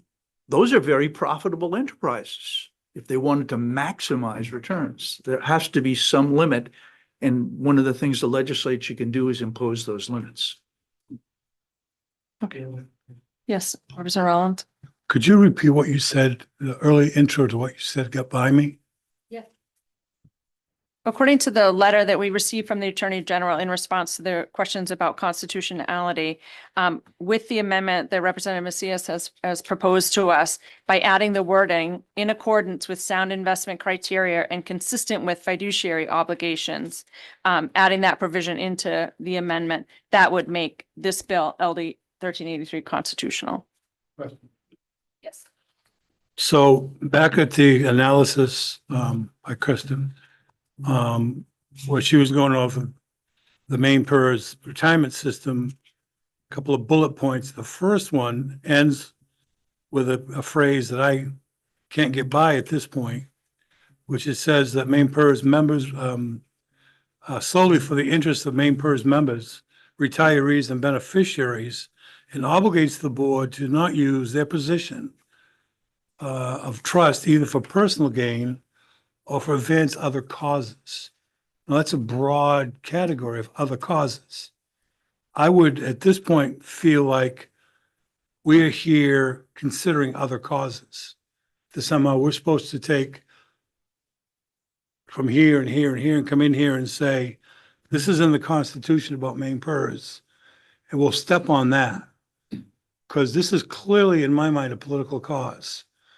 We've had testimony that kind of touches upon, and the sponsor has made reference to that this is somehow now about ICE. But I don't see anything here about ICE. This is about international atrocities. And I think it is very much targeted at one conflict in the current rendition. So I'm very bothered by all this rationalization of getting over this problem, which the bill has. I'm not a lawyer. I'm a layperson. It seems obvious on the face of it. So I've got to learn a lot about that if that's how this works. You turn your microphone off, please. Oh, you know. I'm a media when it comes to. I was wondering, thank you, Mr. Robichuk. I was wondering if we could have Bill Brown from Maine PERS come up so we can ask a couple of questions. Did you have a question for Mr. Robichuk? I think it might be.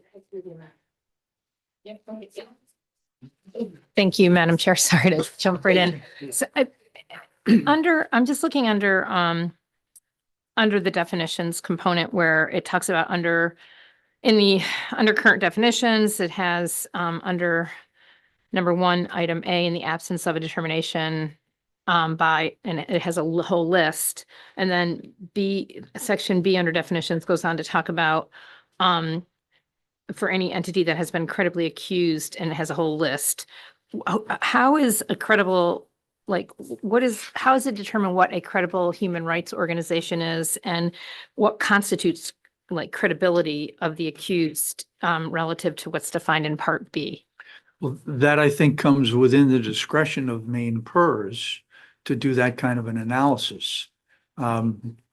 They use outside experts, for example, to execute the law that you passed concerning fossil fuels, to advise them about those kinds of investments.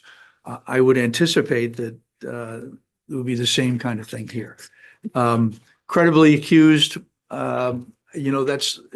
it's not necessarily great wording. And I guess I would agree with that.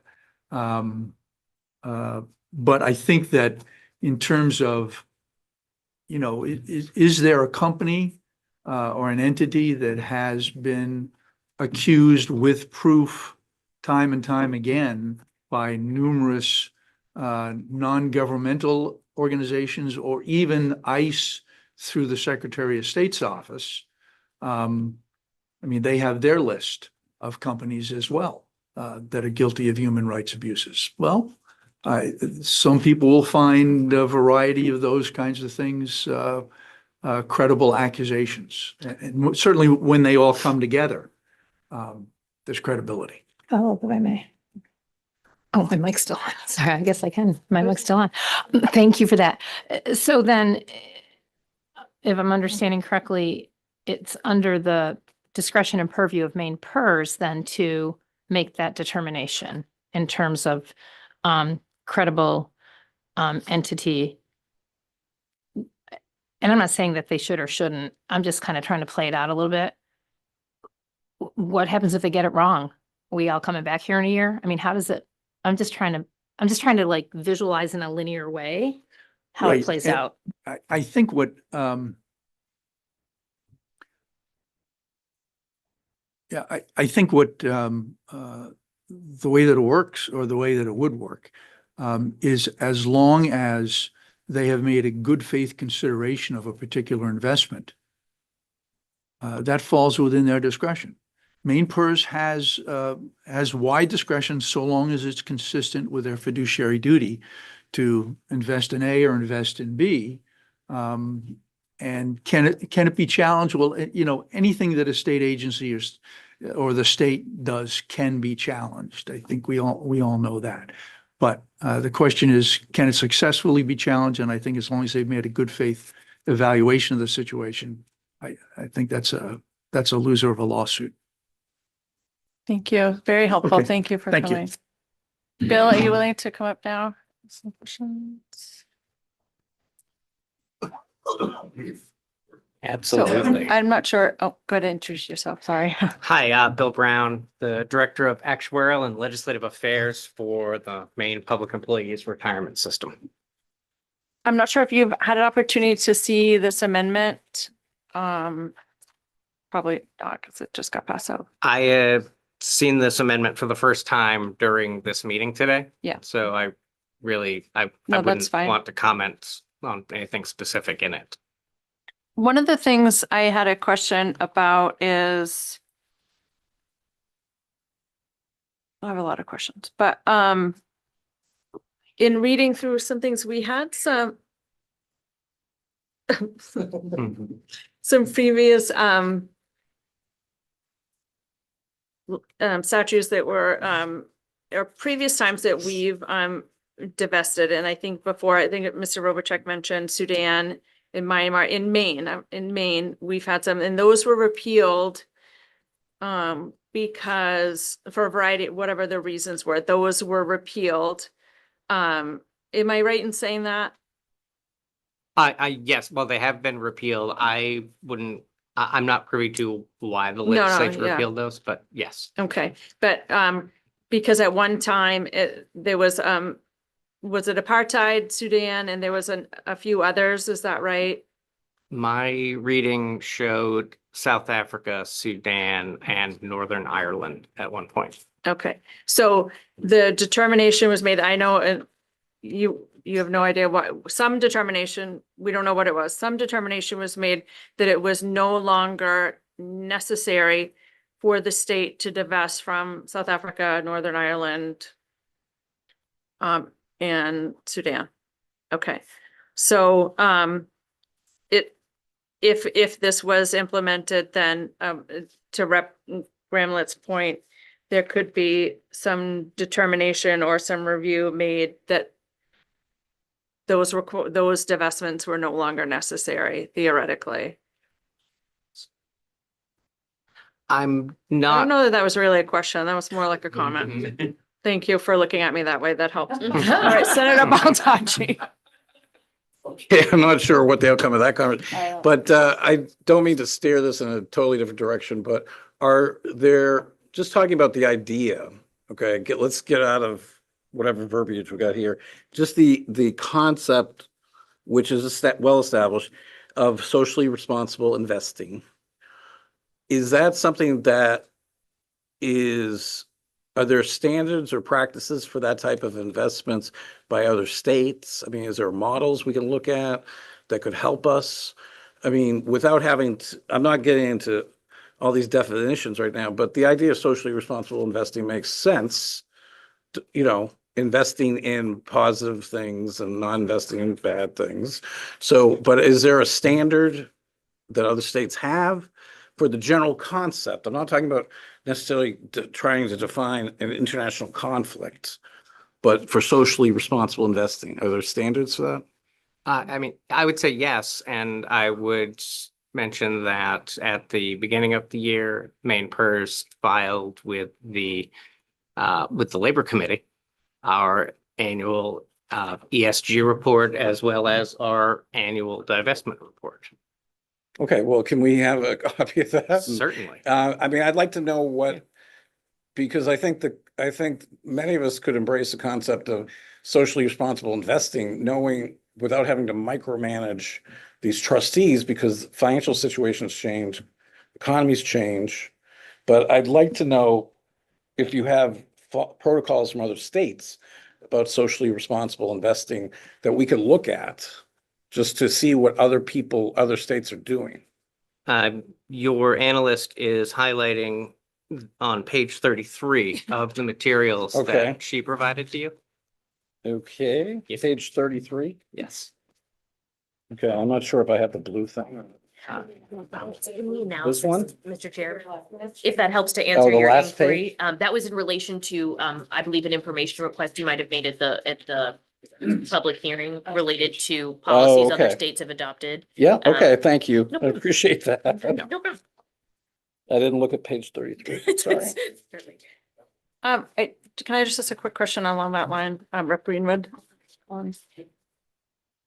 Tell me more about, you just mentioned that to the Labor Committee, Maine PERS provides what? Say it again.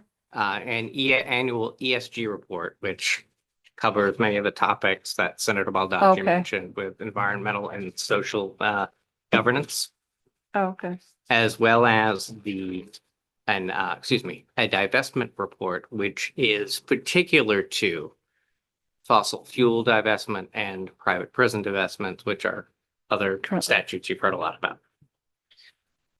If it was specific, we had private prisons and the fossil fuel bill. If the legislature went to Maine PERS and said, we want to pick one company, Planetaire, or one company that we want you to divest from, is that something we can do, or does that bring up this whole other host of issues? I would defer to the letters you've gotten from Attorney Black, Attorney Steigman, and AG Fry. Okay. All right. Thank you. Representative Greenwood? Thank you, Madam Chair. You brought up an interesting point that you report back to the Labor Committee, which was why I was having such difficulty finding subject matter, but in talking with a colleague on the Labor Committee, that's where I got all the information. And I'm just curious how the bill ended up in state and local. Question one. And do you have any thoughts or suggestions on that? And then I have just a further question. Representative Greenwood, thank you for the question. I do not recall if this bill was referenced through the chambers or by the secretary and the clerk, but I don't have any, I was not consulted.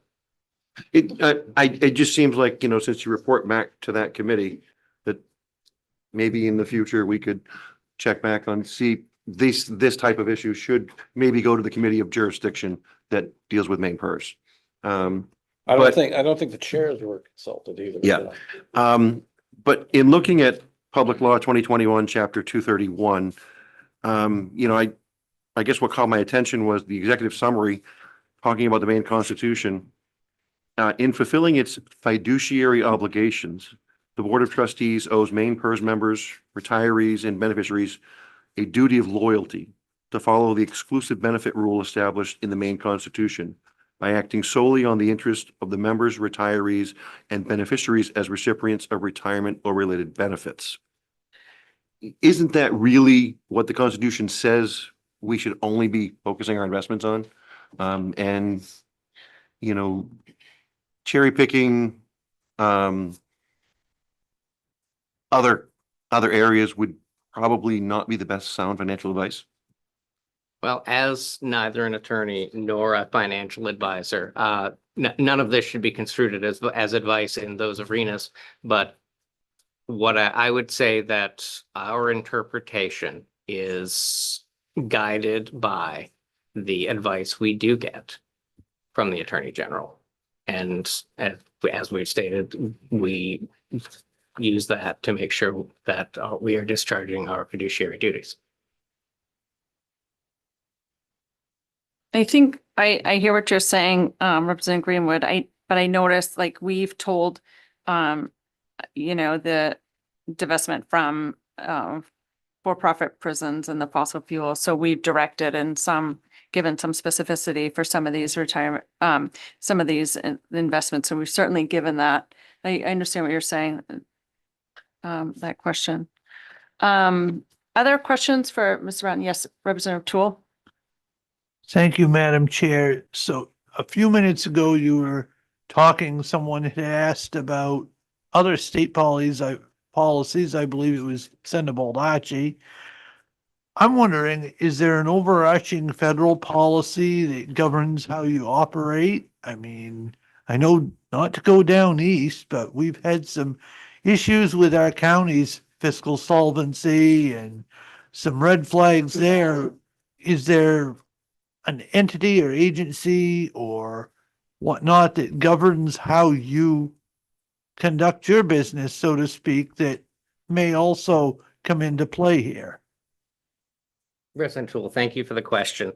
In our testimony, I was careful to point out that the IRS has guidelines that cover a lot of investment and handled by public pensions, and that one of the big benefits that public pensions receive is the advantage tax status of contributions to public pensions, that those are made with pre-tax dollars, and that if a plan deviates from the federal guidelines, that plan qualification can be put at risk. That is one of the primary dangers that the federal government can hold over a public pension.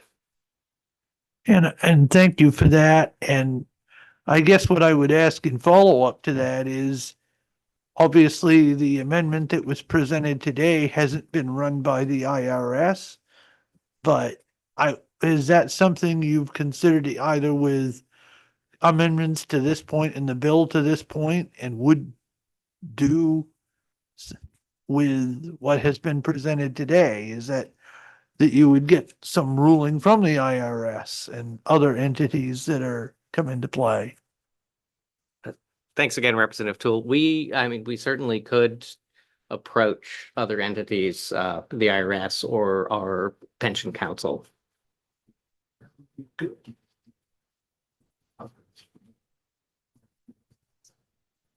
Other questions for Mr. Brown? Yes, please. Thank you, Madam Chair. Thank you, Mr. Brown, for being here. I'm just trying to make sure, I'm just going off on a different line of thinking and reasoning here. With the other pieces of legislation that the legislature has passed previously relative to divestments, there's been some real specificity, like on unsustainable use of lobstering, environmental issues, fossil fuels, where it seems, at least in my estimation, they're pretty specific. What I'm reading in this legislation, even as amended, we're talking about something that might be a little bit more broad and not having the same specificity. So what I'm inferring is that, and I think Mr. Robichaud alluded to this, so I wanted to ask you specifically, is this something that Maine PERS would decide? And if so, it might be that the entities that are identified that we should be divesting from may change at some point in the future. what I'm hearing is that is going to be left up to Maine PERS to make those determinations. Is that something within the capacity of Maine PERS to do? And can you just help me understand how that would work? I don't. I deferred. I'm trying to talk to a lawyer, but I'm not going to. Thank you, Representative Gramlich.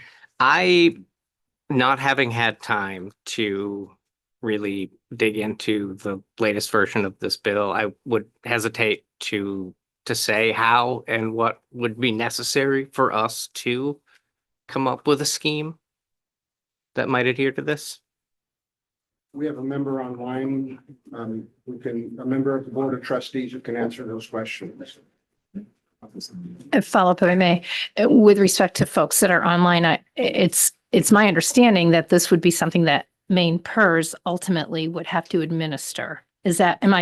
Regardless of the outcome of this legislation and regardless of whether or not it's amended, it sounds like ultimately, if this moves forward, this is something that Maine PERS is going to have to administer. First of all, I want to make sure I got that correct. Yes. Okay.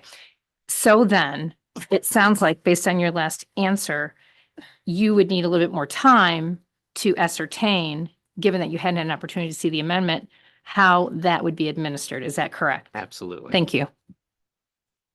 Thank you, Mr. Brown. We'll put you on hold for just a moment, if you don't mind. No, Don't go thank anywhere. Representative Macias, if you'd like to come back up. I couldn't hear what you were saying before.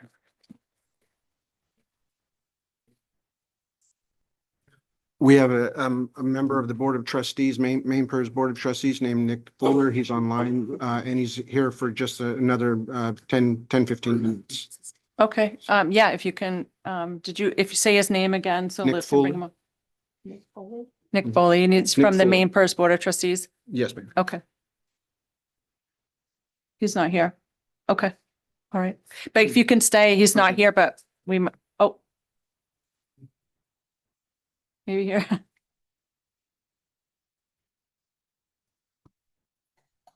Hi, everybody. Hi there.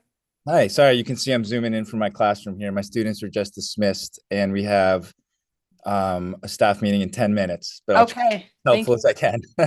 I'm not sure if you heard some of the questions that Representative Gramlich asked. If you want to weigh in on that, that would be great. Sure, yeah. I'll just comment that, the Maine PERS staff investment team is like very well staffed and very competent. And so the fact that they do this exact thing with the fossil fuel industry, which is a huge industry, to me, like I see how they do it. So with every new, for instance, private equity investment, I'm not sure who, but clearly someone in the office is screening, because we always get a little disclaimer, in the opinion of the investment team, this does not have significant exposure to fossil fuel. And so if they're doing that for a whole industry, what this is looking at is by many place values smaller. So I have full faith that they have the capacity to do this, to screen. If that's kind of what I overheard. Was that the question? Or one of the questions? Representative Gramlich here, Mr. Fuller, thank you so much. And thank you for what you do with our young people in the state of Maine by teaching. Yeah. That was kind of the gist of my question. So just to put a finer point on it, thank you so much for joining us. Are you here representing the Maine PERS board, or are you representing yourself? Yeah, I am not representing the Maine PERS board. I'm one of 8 members of the board. So I'm representing the active teachers, 24,000 teachers who have called for this kind of action for 2 years in a row. And I'd just be happy to answer any other questions that might be helpful. Thank you very much. Great, thank you for that. Any questions for Mr. Foley? All right. Oh, yeah. Yep. So along with what Representative Grumlick had said, fossil fuels is certainly a huge industry. Products specific, prisons less huge. But what I'm having trouble with is this act. We're supposed to evaluate assets invested in complacent entities contributing to genocide and perpetrators of international human rights. That's pretty vague and pretty huge. And I see that as a cause, whereas These other things are product specific. And I don't know if I'd have voted for them, but the vagueness, the complication of this, the targeting of this, the international attack of an ally, picking sides in this conflict that goes back before the earth was created. And I add humor there. I just don't think we're dealing with apples and oranges. So if you want to comment on that. Sure. Yeah. Yeah. I mean, from my understanding, I guess I'm speaking from like what I see at the board table. And again, it's just like a highly competent investment team that would have like A, no trouble screening for these kind of things.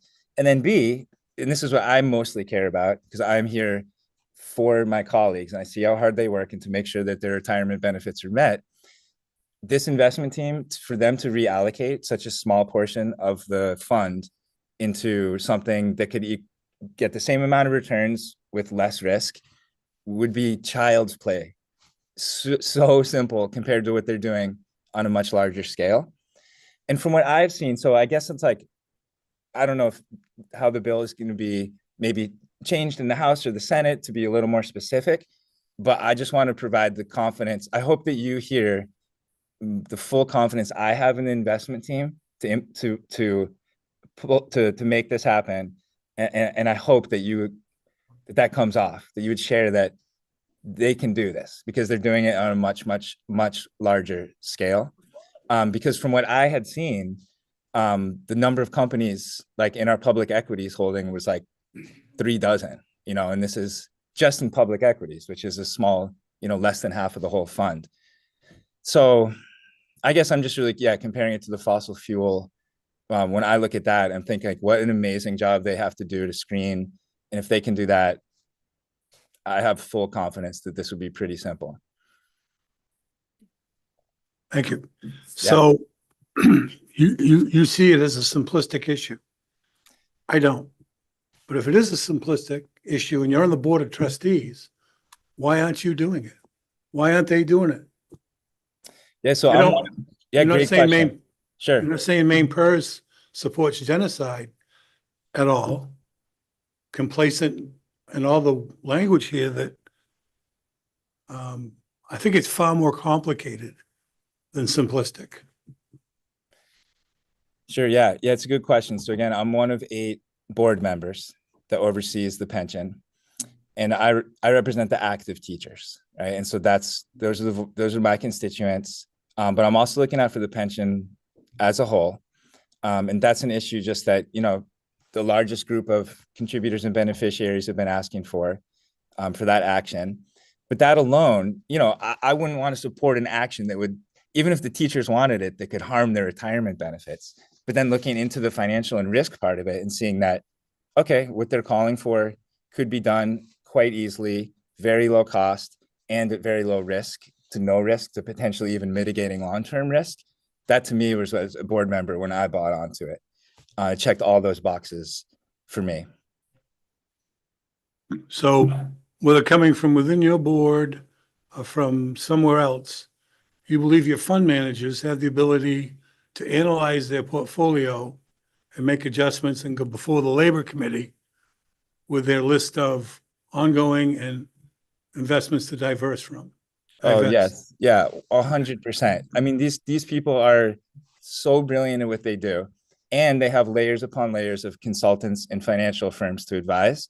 So we employ Cambridge Associates, one of the largest financial consultant firms in the world. And they do this stuff all the time for institutional investors. So they're used to it. Like they are, they work for us and are a great partner. And if asked to do something or to help implement a plan, that's their job. And there's so many experts at it that I do have full confidence that it would be quite simple to do. Thank you. Thank you. So just my impression, I'm wondering, so if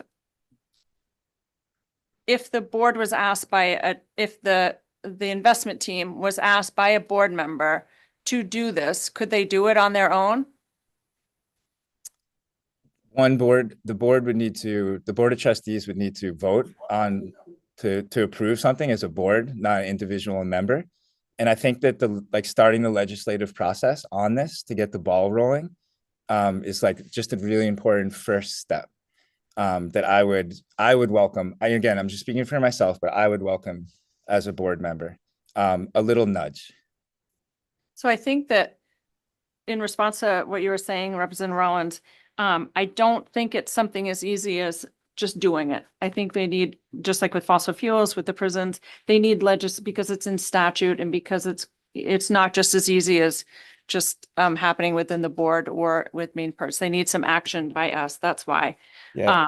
And sorry, sorry to interrupt because I'm so sorry that that's okay. I need to go analyze my students' state reading and math scores. But before I go, just that I think, the constituents, beneficiaries on this issue, like could really benefit and want a policy so that it's not just like, okay, now there's some new board members who are going to change it back this way or change it back that way. So I guess that's why as a board member and speaking just for myself, why I would welcome that direction from our elected officials. I mean, this is like the democracy, the most democratic process for this to go forward.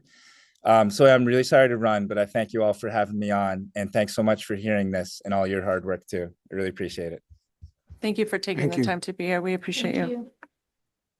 Senator Baldacci? So before I make a motion to table, I just want to indicate that I think that there's a significant amount of information here that I think we need some time to kind of digest. But also I'd like to hear, I appreciate the opinion from the AG's office. The one concern I have, is that when we set out these standards, I'm concerned that the litigation, that if there are people or groups who don't agree with the determination of main PERS, then they may be allowed to civilly litigate what is genocide or what is intentional, because those issues are very complicated. So I don't know if we can ask the Attorney General to weigh in on the exposure to outside litigation that there might be. I'd also, and I appreciate this list. If you could, and I don't know if you could find the source documents and just email them to us for these different state policies. I know that's a lot of emails, but I think it would be worth it for us to review other state policies and where they're going and what they're doing. Before you make a motion, can I say Sure. something? Yeah, 'Cause go right I ahead. won't be able to say it Yeah. before you table it.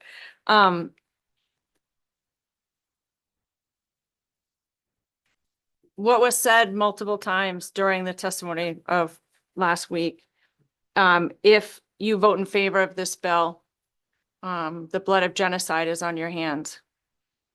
So we're going to take our time on this bill because I'm not making any snap judgments. I want to do what's right. And so that's why it's important for me to keep gathering information and to work this because I don't think it's that simple. And so that's why I still have tons of questions. Representative Tool? Thank you, Madam Chair, and I appreciate that. And while I do see a lot of things black and white, there is a lot of gray. And certainly in a bill as complicated as this, one question I would ask when we reconvene is that Maine PERS do some sort of analysis and in regards to federal policy and how this would, if there would be some issues with its federal investment policies. And also ask if there has been a polling of the board to see if there is consensus around any of this, because here we have a gentleman from Maine PERS who's testifying on their behalf. We have a gentleman on the board who is representing 24,000 teachers. And I guess I'd be curious to see where that all lands, if that makes any sense. Senator Baldacci? I would just, for the reasons stated, I would just move to table this item to another further date that can be set by the committee. I'll second that. All those in favor? It's all those present and voting. All right, thank you. Thank you for your time. Now, this committee, I'm sorry for the people that just got here. We're taking a break until 1:30.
All right, we are back as state and local government. We're going to continue our day of work here. This afternoon, we have a number of public hearings.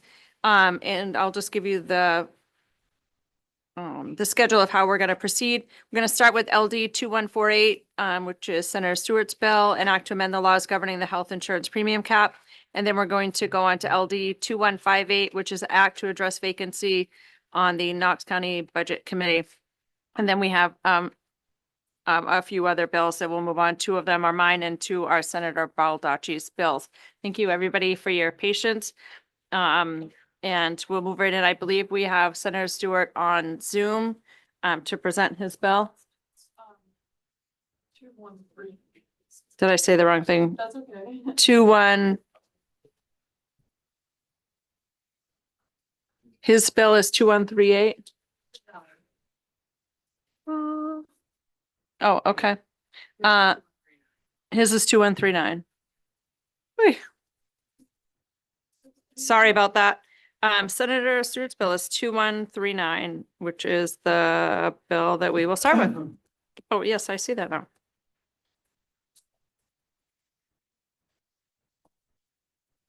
Hello, can you hear me? You can, thank you. Okay, great. Welcome, Senator Stewart. Please go ahead whenever you're ready. Thank you very much. Yeah, and this is LD 2139. Yes, thank you. Senator Baldacci, Representative Salisbury, and distinguished members of the Joint Standing Committee on State and Local Government. I am Trey Stewart, and I represent District 2 in the State Senate, which includes several communities in Penobscot and Aroostook counties. And I'm here today to present LD 2139, a resolve directing the Commissioner of Administrative and Financial Services to convey the interest of the state in certain real property in East Millinocket, a bill of great interest to the town of East Millinocket. This bill is the culmination of a years-long dialogue between the Department of Administrative and Financial Services, or DAFS, and the town of East Millinocket. In 2019, the 129th legislature passed LD 744, a resolve that granted a right of first refusal to East Millinocket at such time that the state might decide to sell portions of the 3,300 plus acre parcel associated with the state-owned Dolby landfill. The 5-year legislative authorization of such a sale expired in 2024. But throughout that time, town officials have remained in contact with the Bureau of General Services, continually reaffirming their interest in portions of the property. It is my understanding that the state does not have a pressing interest in selling the property in question and has been willing to wait until such time that East Millinocket is financially prepared to acquire their desired sections. This bill would provide East Millinocket with a renewed opportunity and mechanism to move forward with such a deal. Unlike LD 744, the previous legislation, which employed a right of first refusal, this bill would provide East Millinocket up to 1 year from the resolve's effective date to enter into an option agreement with the state for the portions of interest to the town and 5 years thereafter to complete the purchase. This legally formalizes and secures East Millinocket's interest for the next 5 years. For those curious about the Dolby landfill, the state intends to retain all land essential to its maintenance and monitoring, along with an ample buffer. A survey of the larger property is underway, and identified the precise boundaries of the subdivided parcels will be completed once the snow melts. In closing, I want to emphasize that the importance of this bill to the town of East Millinocket. The parcel of land that we are talking about represents a significant percentage of East Millinocket's total property area, and the community recognizes the potential for residential expansions and business development that acquiring strategic portions of the property presents. I'm proud to help facilitate this opportunity for the future of East Millinocket. Thank you for your time and attention. Those who are following behind me include a representative from DAFS who will provide greater detail and be better able to answer questions. I'll also note, I think there's a couple of folks in the room here today who are from the council and or the select board and are able to represent the local interests as well. And I did talk to Mike Mishu this morning as well, who serves in that capacity. He unfortunately was unable to be at the hearing today, however, due to a pre-existing scheduling conflict. However, he did indicate he would be available at the work session if the need arose there. Happy to answer any questions anybody might have. Thank you, Madam Chair. Great, thank you. Does anybody have any questions for Senator Stewart? Okay, thank you for your time and your testimony. Is there anybody here that would like to testify in favor of this bill? And we are using a clock, 3 minutes per speaker. Welcome. Yeah.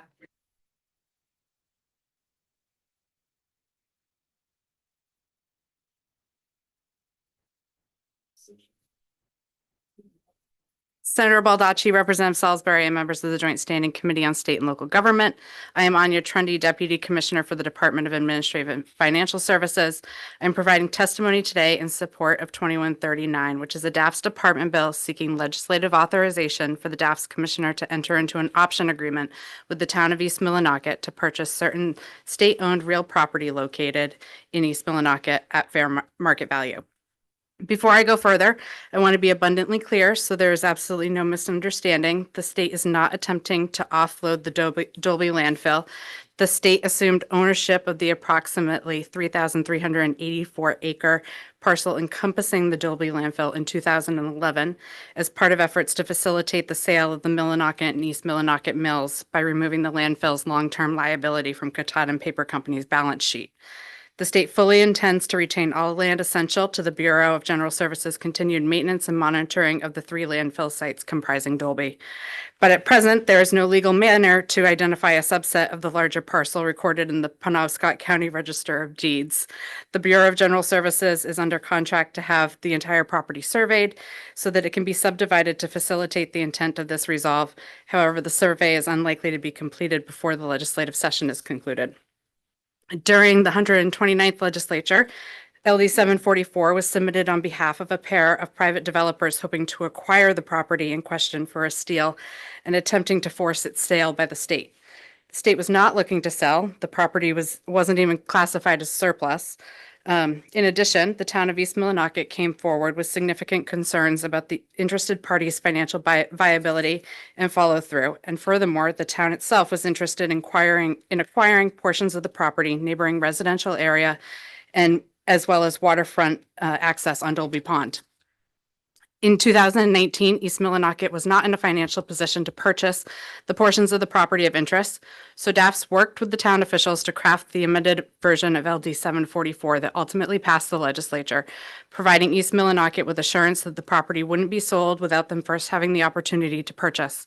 Town officials have remained in periodic contact with the Bureau of General Services to affirm the town's interest in the property, but still not ready to move forward with purchase. The state made no moves to sell the property, and the original 5-year legislative authorization expired in 2024. LD 2139 is structured slightly differently than Resolve 2019 Chapter 676.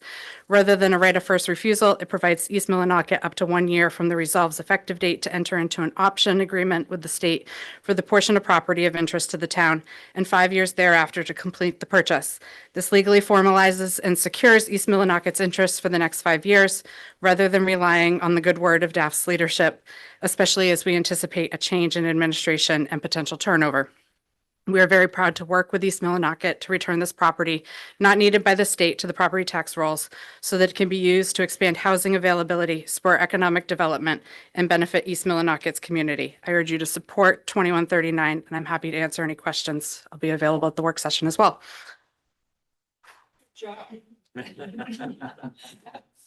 Representative Greenwood. Thank you, Madam Chair. Thank you, Ms. Trundy, for being here today.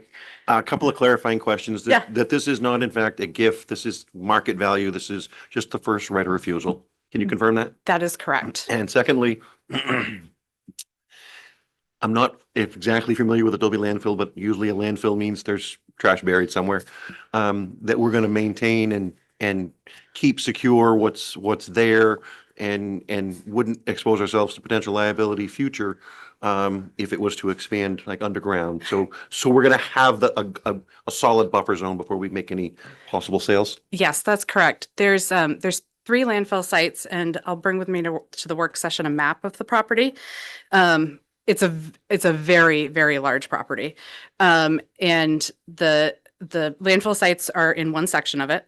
They're close to each other, and they were built at different times. So some of them were received final capping in the 80s. 2 of them did. One of them is still has a couple of cells that are open and can not in any volume, but they're open. They're not filled. And there's also one cell that hasn't been opened that is licensed. But we also have monitoring wells all around the perimeter. So we are watching what the leachate is from the landfills, and yes, Right. we intend to keep a safe buffer for. Thank you very much. Yeah. Thank you. Other questions for Ms. Trundy? Thank you. And we'll look forward to seeing it. Thank you. Many times today. Yes. Did you want to proceed? Did you want to come up? Either one. Yeah. Come on up. Okay. I have, this is from Mike Mitchell. He's on the Board of Selectmen in East Millmarket. I've got copies for you. And if you want, I will read it. I'm not as quick as the lady that was before me, but. That's okay. Go ahead. And just Okay, my identify name, my yourself. name's Charles Bishop. I'm from East Millmarket. I've been a resident all my life. I've actually worked on the Dobie landfill for CV&R. I work for a engineering firm at Millmarket, DNS Engineering. So I'm very familiar with the landfill. I have all the maps of the landfill. I know what the state's done, how they've covered it, and the state has done an excellent job with the landfill. So rather than bore you with any, if you have any questions after, I might be able to fill in. But don't want to lose my 3 minutes, so I will read Mike's letter and won't take up any more of your time. So my name is Mike Mitchell. I'm a resident of East Millmarket and serve on the East Millmarket Board of Selectmen. I'm submitting testimony in support of LD 3139. I regret that I'm unable to testify in person today due to a previously scheduled medical appointment. But I appreciate the opportunity to submit written testament in support of this resolve. I would like to begin by thanking Senator Stewart for sponsoring this resolve and for his leadership on issues affecting rural Maine communities. I would also like to thank the Department of Administrative and Financial Services for its work in drafting and supporting this legislation and for engaging constructively with the town of East Millmarket throughout the process. East Millmarket is one of the smallest towns in Maine by total land area, with approximately 4,500 acres within its municipal boundaries. Unlike many neighboring rural communities, the town's land base is extremely limited. This constraint affects economic development, housing availability, and long-term community sustainability. More than half of the land within East Millmarket's boundaries is owned by the state of Maine. While physically located within the town, this land does not contribute to the taxable base and cannot be planned for housing or community development. As a result, the town faces a structural disadvantage compared to other Maine communities. The town has taken proactive steps to support economic redevelopment, including acquiring the former mill site. While essential to regional economic recovery, that site is largely dedicated to industrial reuse and is not suitable for addressing broader community needs such as housing or neighborhood scale development. As East Millmarket works to rebuild its economy, housing has become an increasingly urgent challenge. Employees considering investment in the region consistently cite the lack of available housing as a barrier to the workforce recruitment and retention.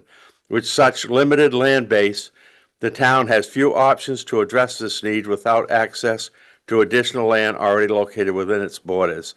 LD 2139 does not mandate a sale or require immediate action.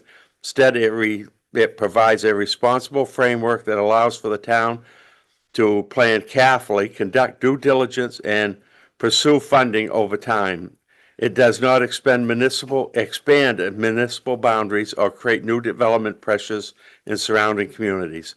Rather, it allows the town to plan for land already within its borders that currently provides limited benefits to either the state or the community.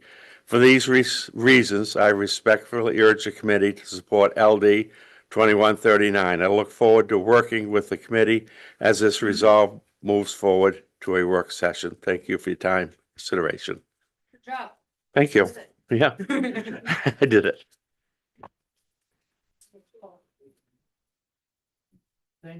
Oh, sorry. Thank you, Madam Chair, and thank you, sir, for coming down. Being a selectman, I'm curious. You mentioned over half of the town's land mass is owned by the state, thereby not collecting any property taxes. With that, do you have a general idea how much of the town's land mass is consumed by nonprofit, other tax exempt entities, and what getting this land back on the tax rolls would mean for your community? I do not know of any other entity that owns it other than the state of Maine. And there is private businesses, but that's all that I know of. Okay, so what I was not necessarily this property, but land in town. If, Okay, the land in town, this encompasses, I'm gonna say conservatively 80% of the township. okay, I do have a map I should have brought with me today, and it shows the Right. land. And it shows, the town of East Millinocket is a total of approximately 8 acres. It's one of the smallest townships in the state. I The see. state owns probably 80% of our township. Wow. So we have no way to develop or to bring industry in. And I think the next gentleman that's gonna speak behind me Okay. will attest to that. So you would agree, so you would believe that by getting this developed or on the tax rolls, that it could really help property taxes in your community? I believe that because we've actually had one company that was proposing solar. And that would give us tax money that would be able to get on personal property. So yeah, there's opportunities for us as taxable property, but with the state and Arcadia Timber owning the timber rights, we have no taxes coming in. Okay, thank you for that. Any other questions for Mr. Bishop? All right, thank you for your time and You're testimony. welcome. Thank you. All right, hi there, welcome. You just identify yourself? I'm James Lee, a business owner, and my land, the state owns all the way around me. I've been trying to expand my business. We have a concrete plant, a huge crushing system, processing material. We have an asphalt plant, and we just can't build our business anymore. And we want to. We have plenty of things to do, but we really need more land. We only have 14 acres where we are, and I've been working on this for 20 years, and this is the closest that I've ever gotten to anything to possibly purchasing the land. So if East Millinocket can purchase it and then sell it, some of it to my business, I would appreciate it. But it's going to generate even more tax base to the town, just because of this business, because as soon as we buy it, we're going to start building on it. And we desperately need another big garage, but just the other businesses that we're going to put on it as well. So I guess that's my testimony, and I think this town really needs it. Right now, we have 10,000 vehicles a year that come in our yard. That's not, and between selling them products, bringing products into our yard, but we have over 10,000 vehicles a year that use our driveway coming in and out. And I have that all on paper. So, I mean, we do a lot of business, but I want to do more. If you're there, you might as well do what you can. Thank you for your time. Thank you so much for your time and testimony. Any questions? All right, thank you. Is there anybody else who would like to speak in favor of this bill? Anybody would like to speak in opposition to this bill? Anybody, we don't have anybody on Zoom for this, correct? Anybody neither for nor against? Okay, great. We'll close the public hearing, but I ask the committee, do you have any specific requests of our analysts for the work session? I can't tell it. Representative Tool, yes. Thank you, Madam Chair. I know it was mentioned that Congressman Michoud would be here for the work session. I remember I'm having flashbacks back to the last part of the last decade, but it would be great if he could be here if we had questions at that time. Okay, great. And it sounds like Anya will present some more information, including maps that might be helpful. Okay, great. Yes. And the gentleman from the Board of Selectmen indicated that he had some maps as well, maybe Yes, I just, do. just as a comparison. Yeah, I have them from Arcadian Timber, the land ownings that they share with the state. Yeah, if you're willing to share those. Yeah, if you just give me a place to forward them, or I'll give them to Mike and have him, well, however you want to do it. Thank you very much. Yeah. All right, great. Thank you for that. If you, Sure. Mike, that would be great. I appreciate you. Okay, great. That'll close out the work session, excuse me, the public hearing for LD 2139. Okay. Just to explain the process, what will happen is next week we'll have the work session for this bill and decide at that time what the next steps will be. Thank you for coming down. Okay. Next, on our list of things to do here, I believe that Senator Rennie is on the phone. I'm not on the phone, on Zoom, is that right? No, I thought we were doing. No, we're doing, no, sorry, 2158, pardon me. Too many moving pieces today. Hello, Representative Fluker.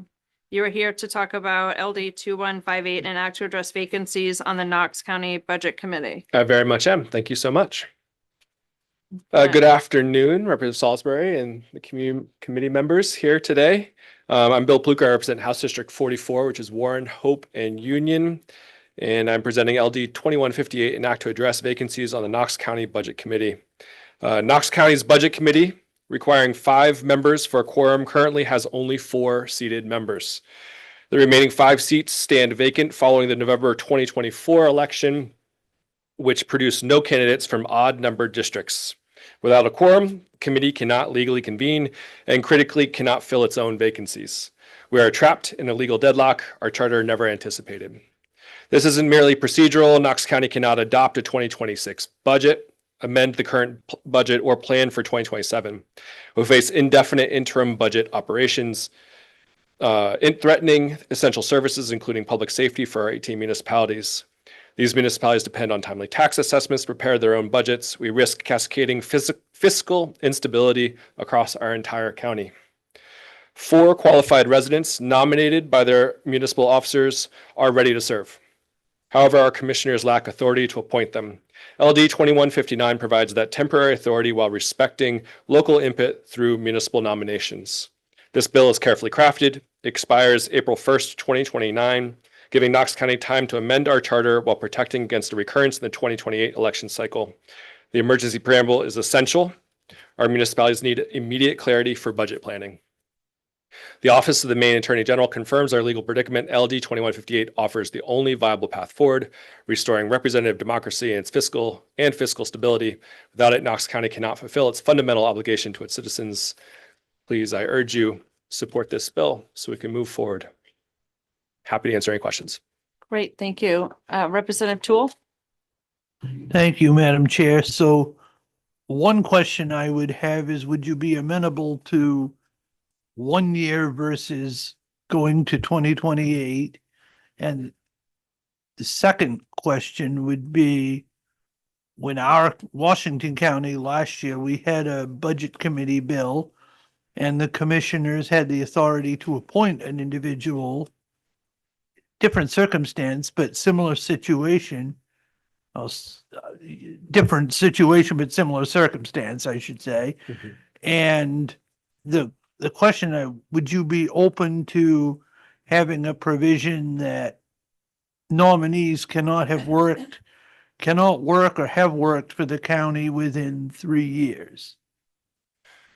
So you had a few questions there. In terms of the nominees not being worked for the county, the municipalities have already nominated and chosen the folks that they would like to see represent them on the county commission or in the budget committee. So we would need to go back and restart the process if in case any of those people I don't know who they actually are, in case they have worked for the county. Our charter does not allow our commissioners to appoint budget Gotcha. committee members. And so that's what this bill does, is Right. allows that. And the reason why we're asking for a longer period of time is so that we can actually go back and start and amend the charter. So that this will not happen again, so that our commissioners do have the ability to appoint budget. We have to follow the democratic process, but my assumption being that we could appoint them in the future. And so this gives us until 2029 so that we can amend that charter and go through that charter amendment process. Okay, and so if I may, if at some point, maybe somebody coming up could answer whether the individuals that have been nominated have worked for the county, do work with the county, just would not want to see a situation where there could be a conflict of the commissioners appointing people who worked for county government in the recent past. I'd feel more comfortable avoiding that situation, just as we did down east last year, where we could have potentially ran into that, so. I do have two county commissioners in the audience behind me who I think might be able to speak to some of that. I just had a question to you, Representative Toole, if you don't mind. And I'm just wondering, is it already the practice of, and I can ask the county commissioners too, the people that are on the commission, is there a rule about not having worked for county government in the last 3 years, the people that are already on the board? So maybe I'll save that question, Representative Toole, and we can talk more about that. Yeah, I don't know the answer. And I'm speaking in terms of the amendment I made suggested for Senator Moore's bill last session that we added in, and I would just prefer to keep consistency. If it's not, and it may be a moot point if these individuals that have been nominated don't work for county government. All right, thank you so much for your Thank you. time and testimony. Is there anybody that would like to speak in favor of this bill? Yeah, Representative Matlack. I'm sorry. Co-sponsors. Yep. Thank you. She brings treats. She brings. And I brought treats. She brings treats. I actually asked about that earlier. Yeah. I saw the box. Sorry about that. That's okay.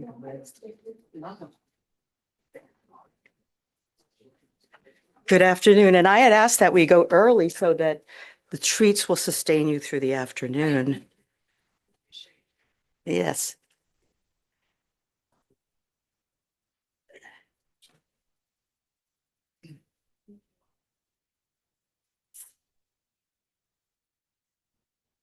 All right. Good afternoon, Representative Salisbury and esteemed colleagues on the State and Local Government Committee.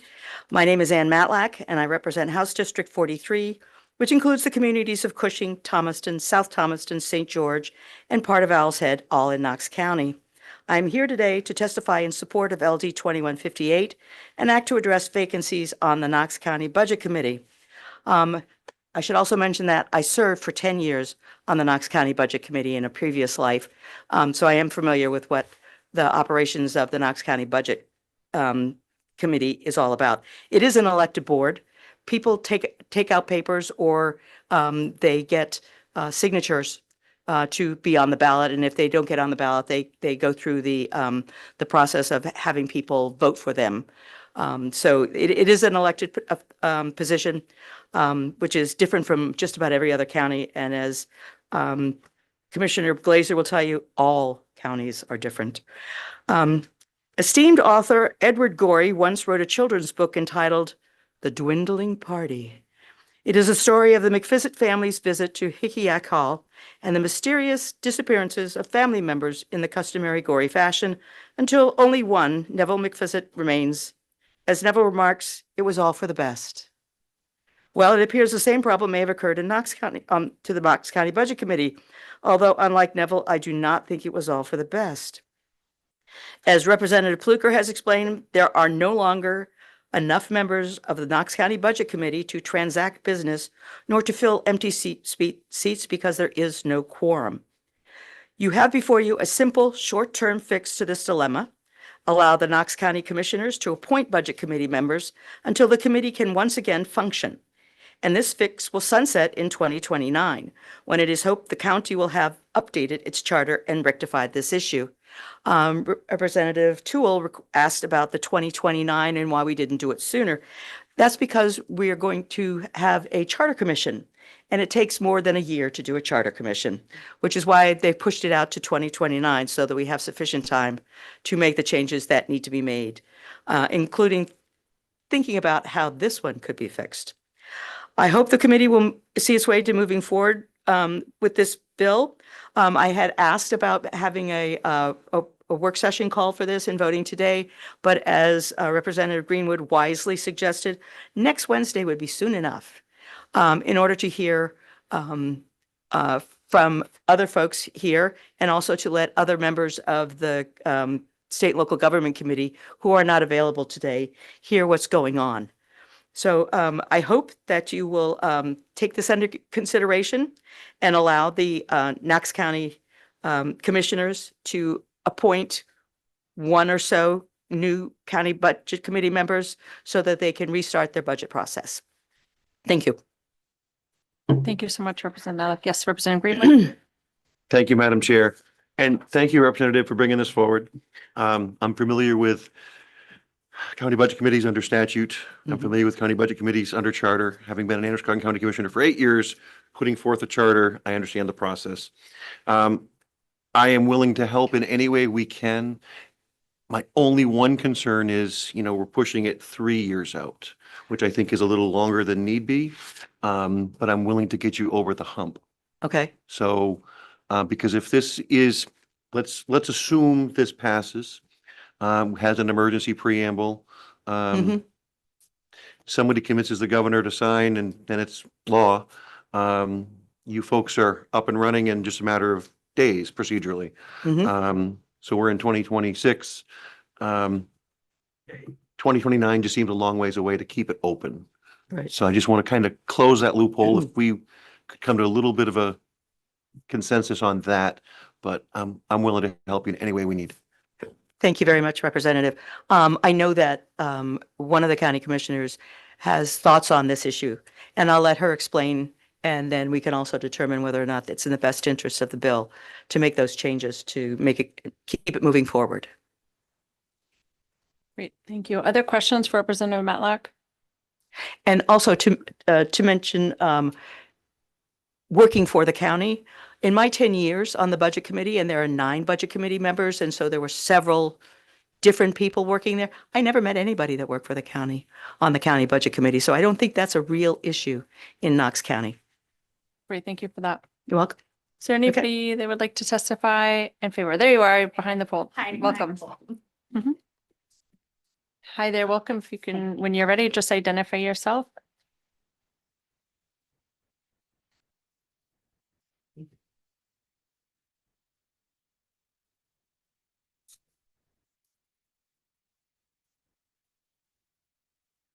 Okay.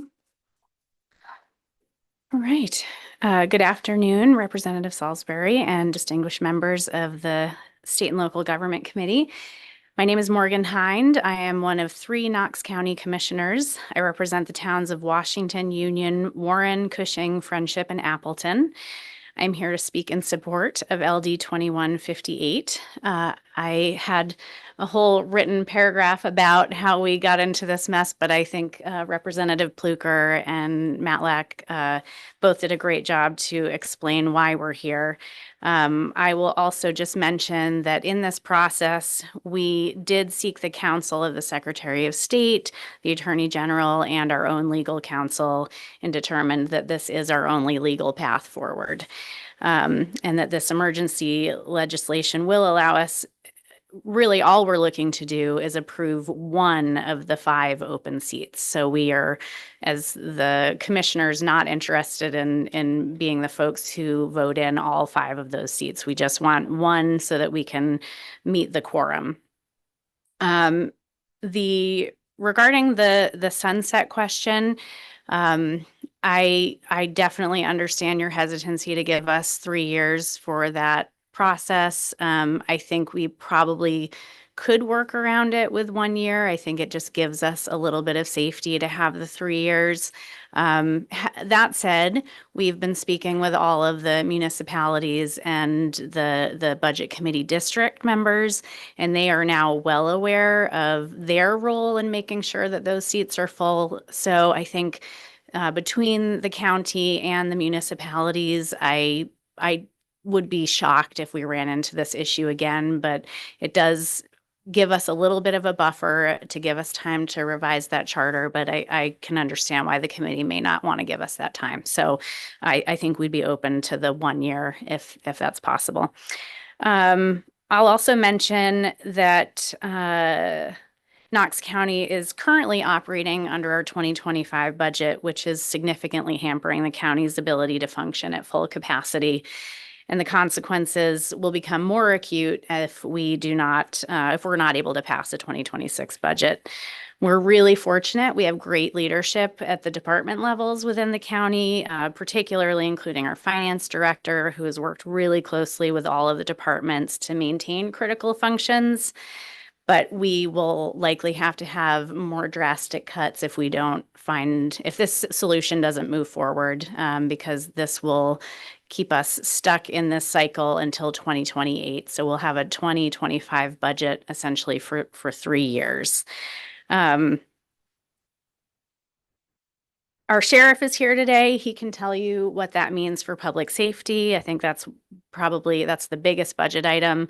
And it's really important that he can explain to you the impacts there. But we have so many other departments, including Registry of Deeds, probate, district attorney, the regional airport, which is unique to our county, that will all suffer. And I'll just close by saying that we have a lot of loyal staff who have been working for us for decades, and they're really feeling the instability that this is creating, not to mention our municipalities and most importantly, the taxpayers. So I respectfully ask that you pass LD 2158, and I'm happy to answer any questions.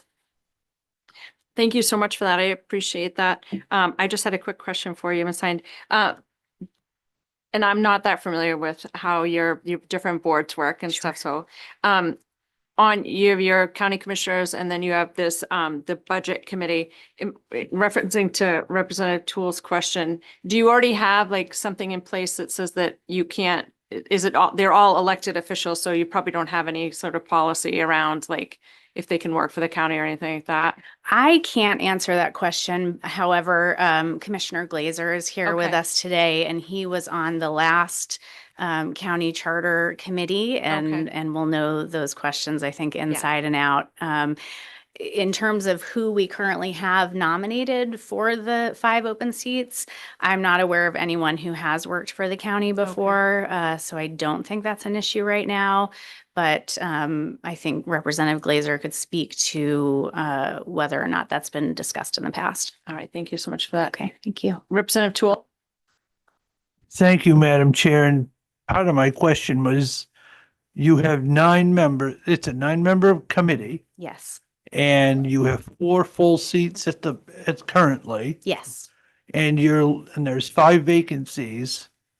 And you're looking to, with this bill, to allow to have one of them filled, correct? It will allow. Or is it all 5? Well, it will allow the county commissioners to fill 1 seat to create the quorum. Gotcha. And then after that point, the quorum will vote for the remaining 4 seats. But okay. And I guess my other thought there was, if the one person then decided they really didn't want to be on the budget committee, and you were back to that situation where you didn't have a quorum, that's what I was wondering there. Maybe I'm overthinking it. Well, at least for now, if we were able to get more than one person filling that seat, which theoretically we would be able to do once we have the quorum, the the next election is next year. So, or actually, I'm sorry, the next election is this year. And so we already need folks to be running for the 4 seats that are currently filled. I see. So this is sort of a cyclical Yeah. issue, which is why we're hoping to address it through the charter. Right. And these folks that are the 5 vacancies, they must be staggered terms. And when are their seats open again? So it's split between odd and even numbers. So I believe that's again in 2028 will Wow. be the 5 seats. I see. Well, thank you for that. You're welcome. Great. Other questions, Ms. Hine? Yes, Representative Barron. Yes, my question is, do you think when you change your charter, you're gonna go down to maybe 7 members or 5 members instead of trying to keep this 9 amount? Is that something that's looking like it's in the cards? I'm not sure. I mean, we haven't even convened a group to discuss the charter committee at this point. This has all happened just within the last few months. And so I think we are thinking about what next steps will look like. And again, Representative Glazer was on the previous charter committee and could speak to discussions that were had in the past. Okay, and then the last thing was maybe instead of going to 3 or only going 1, maybe you should compromise and go out to 2 years. Just a Well, thought. whatever is I think at this point, the pleasure of the committee and allows us to move this forward as quickly as possible. Great. Thank you. Thank you, Ms. Hine, for Okay, your thank time and you. testimony. Is there anybody else who would like to speak in favor of this bill? All right. Hi there. Welcome. Come on up. Come on up, sign in and identify yourself and whenever you're ready. Thank you.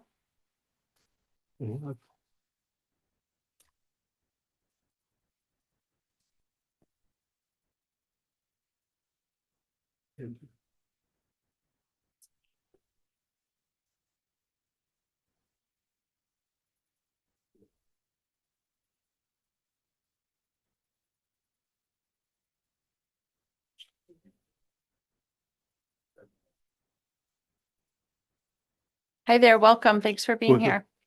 Thank you. Representative Salisbury and other honorable members of the Joint Standing Committee on the State of Maine, State and Local Government Committee. My name is Ed Glazer, and I am a county commissioner representing Knox County's District 1, which is Rockland, St. George, Thomaston, and South Thomaston. And I'm currently the committee chair, the commission chair. I'm here today asking you to vote ought to pass on LD 2158. Of all of Maine's counties, only 2 have directly elected citizens as members. The rest have a mix of municipal officers elected at caucuses. That puts Knox in the rarefied position of needing local residents who are willing to run for election. Personally, I like the process of having those citizens involved, but doing this during this last election cycle, it didn't work out that well, as in 5 of our districts, no one stood for election. This has created the problem that we now face without enough committee members to conduct business. We're asking you to support this legislation so that the county commissioners can appoint committee members who have been nominated by their towns to fill the empty seats. As an aside, this is not an outrageous request, as in many counties, committee vacancies are already legally filled by the county commissioners. So this is nothing new. I'm also a strong believer in our county charter, so this is just a temporary change, and in the near future, we will go back to the voters in Knox County with a few charter changes that will hopefully prevent this from happening again. Thank you for your time, and again, I respectfully urge you to vote ought to pass on LD 2158. And I'm available for any questions you may have. Thank you so much, Mr. Glazer. Does anybody have any questions? All right, if we think of something, we'll let you know. Thank you for your Great, time. thank you. Thank you. Anybody else who would like to testify? Hi there, welcome. I just want to let everybody know, I'm sorry, I keep looking down at my phone. I'm just typing in, no, I'm sorry, I can't come to that committee meeting. I'm busy. So, I'm sorry. I'm listening though, multitasking. Hi there, welcome. Hello, thank you. Let's get signed in here.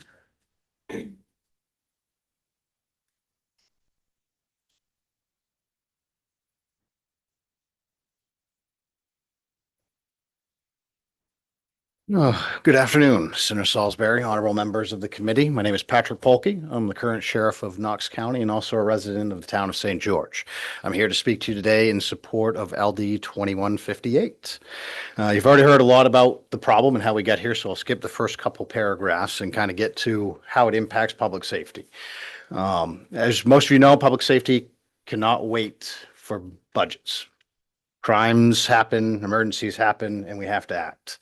I've sat in some committee meetings with our budget committee and commissioners and explained that you can sometimes even set the budget at zero, but we're going to still have to pay the bill for the services if the people demand them.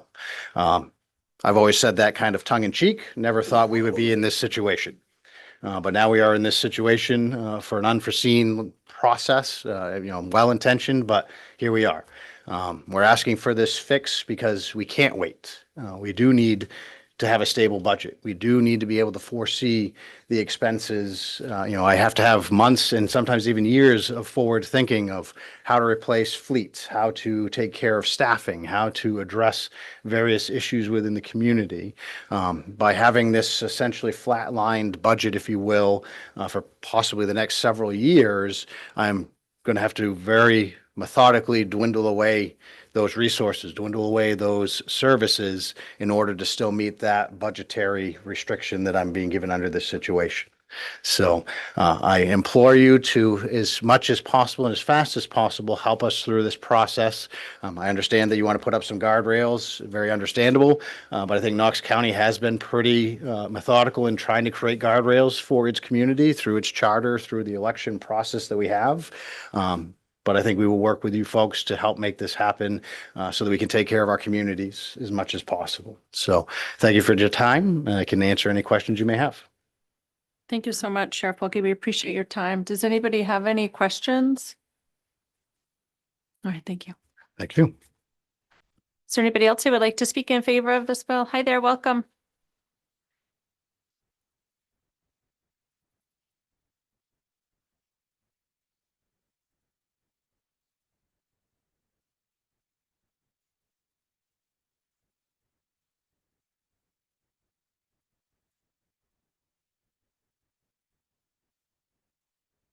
Thanks for being here. Whenever you're ready, feel free to start. Thank you.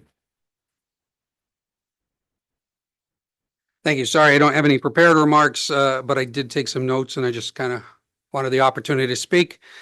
Senator Baldacci, Representative Salisbury, and distinguished members of the State and Local Government Committee.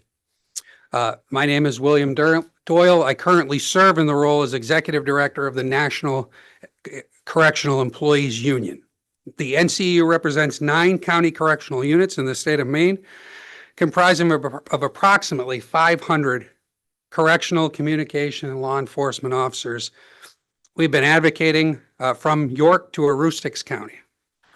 We've been advocating for correctional, communication, and law enforcement salaries and benefits since 2010 in the state of Maine.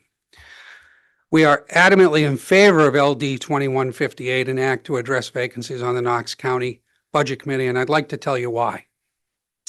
Earlier this year, there was the Budget Committee failed to enact a quorum. They failed to enact a budget. The commissioners could not do anything about it legally. What did that lead to? It led to a change in operations, not only in patrol, but more specifically in the jail. The sheriff and the county commissioners decided to farm out their inmates to other jails, which led to a layoff in correctional officers at Knox County. This is the first time in my time representing correctional officers in 12 years that I've seen layoffs when you're already facing short staffing all over, specifically with Cumberland County having 70 vacancies, York County having 30 vacancies. We see vacancies all over. So it was very shocking to see layoffs and a change of that nature in jail operations, going from a full-service facility or full-service jail to a 72-hour holding facility and farming out inmates to another facility. All that does is move the strain to another agency. Again, it changed how they do patrol, changed how they do communications, and then, you know, something that the NCU doesn't really get involved in, but it also impacts the inmates. Impacts the inmates in the sense that if they want visits from their families, their loved ones, their friends, those folks now have to go almost an hour away to an entirely different county to see their loved ones. Now, does that bother us as the corrections union? Not really. But what it does bother is the sanctity of the institution, right? So when you have inmates that are angry, guess what?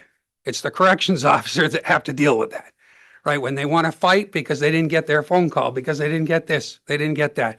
That's all stuff that affects correctional officers and causes long-term issues. So again, there are a lot of risks by doing nothing, so we advocate wholly that you support LD 2158. Happy to take any questions, happy to be here for the work session, and thank you for all that you do. I've been an elected official before, and so your work is very important, and I want to thank you for that. Thank you so much, Mr. Doyle. Does anybody have any questions?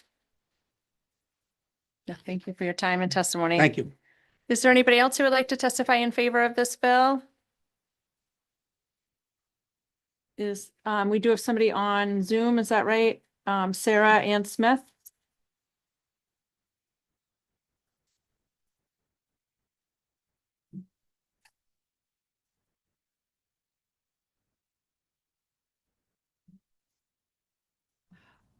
I think I just got patched in. Can you hear me? Yes, we can. Are you able to turn your camera on? Yes, there it is. I was There you looking go. for controls earlier. Thank you. Hi there, welcome. Thank you very much, and thank you for giving me a moment. I did not learn about this hearing until last night and the timing of it this morning, so I apologize for submitting something in writing this morning. I won't read through the whole thing. I'm a citizen of Hope, and I'm here as a citizen, but I have been on the select board in Hope for almost 9 years, and I've been vice chair and chair of the select board for about the past six and a half years. So I'm familiar with a lot of the processes, and I am here very much in favor of this bill. Small towns like ours rely 100% on the county for our dispatch services, emergency services, and police. And so without a budget, they can't pay the people who need to provide those services. And there are only a few towns that I believe have their own police forces in the county. Some of the problems are part of the way the charter is written. I understand from this hearing that I've been listening, but I believe that some of the problems are indicative of a larger systemic problem across the state of Maine. People are busy these days. Counties are small and we don't have a lot of people. And you end up with people like me who, if you want me to adjudicate, I was a U.S. Foreign Service officer and did citizenship and visa adjudications, and you want me to do that, I know the law. 20 years later, I can still do that. But budgeting and trying to find ambulance services, trying to find fire department, regionalization, all of this stuff is a problem far greater than what willing and intelligent volunteers who get elected to office can handle. And so once we've dealt with the immediate problem, I would like to ask respectfully the hardworking members of the committee to start looking at how the state can better support the small towns and counties across the state, which is most of it, do what needs to be done without ending up in financial binds and predicaments like the one that's facing Knox County currently. So thank you very much. Thank you so much for your time and testimony. Does anybody have any questions for Ms. Smith? I would definitely work with your local representative and maybe perhaps submit a bill that might help address some of your concerns there. It sounds like a good idea. There you are. Hi, Bill. Representative Fluker. Hi, Bill. You got some work to do. Thank you. All right, thank you so much. It's not too late. All right, is there anybody, I think that was everybody on Zoom. Does anybody here want to speak in opposition to this bill? Does anybody want to speak neither for nor against this bill? All right, so that'll close the public. Oh, what? I have a question for the work session. Okay, just wait a minute. So the process then would be, we plan to have the work session next Wednesday. And then, so the question would be, Representative Greenwood, do you have anything you'd like to have for the work session? Yeah, for the work session, I would just ask that our analysts put together comparing this bill to what's currently in statute for non-charter counties for replacement and vacancies on the budget committee. All right, anybody else have any requests? All right, thank you. And thank you everybody that came down for this bill. We appreciate you.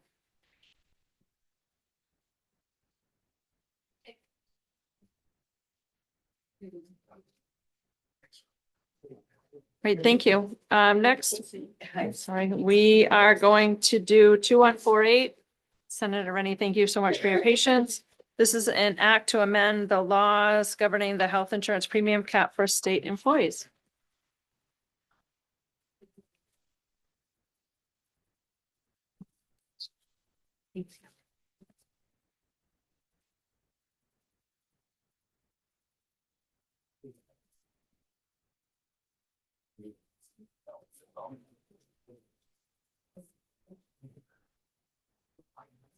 Hi there. Thank you so much for your patience. We appreciate you. Oh, no, thank you for letting me be here. So let's see, Representative Salisbury, esteemed members of the Joint Standing Committee on State and Local Government. I'm Senator Cameron Rennie. Excuse me. I represent Senate District 13, which is most of Lincoln County in the towns of Washington and Windsor. I am here before you today to present LD 2148, an act to amend health insurance premium cap for state employees. This is a Department of Administrative and Financial Services bill.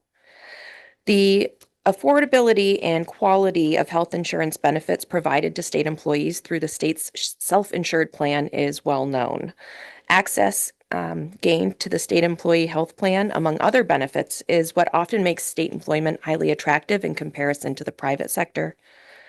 A median individual state employee will pay just $755.56 annually for platinum level health insurance, while as the employer, the state of Maine contributes $14,365 or 95% of the annual health insurance premium costs. For a median state employee with children, the employee will pay $4,412.98, while the state contributes over $20,000 or 82% annually. So the health insurance premium cap, which is the subject of this bill, exists in statute to prevent unexpected sharp premium increases by restricting the year-over-year change to CPI plus 3%. Comparatively, healthcare costs are rising at a much faster rate, and the actual state employee health plan claims costs for this plan year were forecasted to double that rate. To account for that fact, this bill proposes raising the premium cap, which was last adjusted in the 2013 biennial budget, to CPI plus 10%, so that it can keep pace with healthcare costs and maintain the affordable quality health insurance coverage that state employees have come to depend on. As legislators, we all recognize the growing burden that rising healthcare and insurance costs pose to our constituents. And on face value, allowing increased health insurance premiums is not attractive policymaking. However, premiums are only one side of the health insurance equation, and holding premiums flat is only achievable through less desirable benefit reductions, things like increasing deductibles, provider copays, and prescription drug copays. So last year, the State Employee Health Commission, which is evenly comprised of management and labor members, was forced to make plan design changes to close the gap between projected claims expense and premium revenues raisable under the current premium cap. So raising the premium cap, as proposed in the bill, is necessary to provide the State Employee Health Commission with the flexibility to respond to rising healthcare costs. balanced across both premiums and coverage benefits. So the failure to do so will hamstring the commission and erode the state employee health plan as an employment benefit. So those who follow behind me, including representatives of DAFs, will provide greater detail and may be better able to answer committee questions. Thank you for allowing me to present this bill. I am done. Thank you, Senator Rennie. Any questions? Yes, Representative Tool. Thank you, Madam Chair. So earlier today, we had a lengthy discussion with Maine PERS about the retirement system. And this bill also gets into retirees. Could you address, do you have any idea what the impact would be on our retirement system and Maine PERS and those types of issues? Thank you, Representative Toole. I do not have that off the top of my head, but I'm sure either somebody behind me will, or we can get it for you for the work session. Thank you for that. Other questions? Senator Rennie? Thank you so much. Is anybody that would like to testify in favor of this bill? Hello, Ms. Trendy. Thank you for being here today. Yep. Oh. I'm back. Representative Salisbury and members of the Joint Standing Committee on State and Local Government, I'm still Anya Trundy. And I come before the committee today to impress upon you the necessity to pass LD 2148 to raise the statutory premium cap that applies to the state employee health insurance plan. First, you should know that the state employee health plan is a self-insured health plan. State employee health insurance claims are directly funded by premiums paid by state employees and by the state as an employment benefit. State statute limits the percentage by which the state employee health plan can increase employee premiums year over year to CPI +3. At first blush, this may seem like a good thing. Presently, it is not. The premium cap does nothing to constrain rising healthcare costs, which the state employee health plan endeavors to manage through innovative cost savings programs, but is not immune to. For the current plan year, from July 1st, 2025 to June 30th, 2026, claims were forecasted to increase 11.9%, but the CPI was 3%. So the increase in premiums was capped at 6%. Additionally, as of December, claims were reforecasted to run 3.4% over budget. To bridge the gap between projected plan costs and premiums, the State Employee Health Commission was forced to make changes to the plan design, in other words, cut benefits. It is urgent to increase the statutory cap this legislative session because pre-renewal projections for the next plan year beginning July 1, 2026 anticipate cost increases of 12.3% and premium increases capped at around 6% based on CPI. If the State Employee Health Commission is forced to again make significant changes to the plan design, there is a very real possibility that the state employee plan will no longer be a platinum rated plan, undermining it as a recruitment and retention tool and a benefit. Once benefit levels are eroded, it becomes almost immediately insurmountable to restore them to the given the associated fiscal note. For many state employees, particularly those raising families, the state employee health plan is a major factor in why they initially seek and then remain in state employment. In comparison to health insurance offered by private sector employees, and the state employee health plan provides practically unheard of affordable platinum level coverage. I'm not going to read the next paragraph, but it does outline some of the costs very specifically and what the difference is between if we had been able to apply the rate increase based upon what cost increase were. To demonstrate my point, I refilled a non-generic prescription last week. Now it has a $50 copay instead of the prior $30 copay. As a single woman with no children, just needing to refill a single prescription for the year would have made the an 11.9% premium increase preferable to the reduction in benefits that was required. For a close friend who is also a state employee with 2 children, one who regularly sees several specialists and takes multiple prescriptions, she would have much preferred an additional $495.82 payroll deduction spread over the course of a year then the $400 increase in deductible, $10 increased provider copays, and $15 increased prescription copays. In closing, the State Employee Health Commission isn't given room, if the State Employee Health Commission isn't given room to navigate rising healthcare costs and has to cut benefits several years in a row as a result of being hemmed in by the current cap, the State Employee Health Plan will no longer be a platinum rated plan. It will no longer be sought after as a benefit that attracts people to state service, and it will negatively impact the state's total compensation package. I strongly urge you to support 2148, and I'm happy to answer any questions and I'll be available at the work session. Thank you so much. Ms. Trundy, does anybody have any questions? Thank you. Do you want me to try to answer Representative Toole's Yes. question from Oh, prior? yep. So the retiree plan is a little bit different than the active employee plan, in the sense that the active employee plan is a self-insured plan, whereas we purchase the product for the retiree plan. So we don't do the plan design for the retiree plan. That is predetermined much in the way it is on the private market, where you get a choice between plans. So the cost is a lot more set for us related to the retiree advantage plan. Did that help a little bit, Representative Toole? Oh, go ahead. Thank you, Madam Chair, and I'm not the most authoritative on insurance policy and premiums and such, but I wondered if this bill were simply related to active employees, what that would look like. And I'm not advocating that. It just seems like there's two different things it's trying to do with two different outcomes.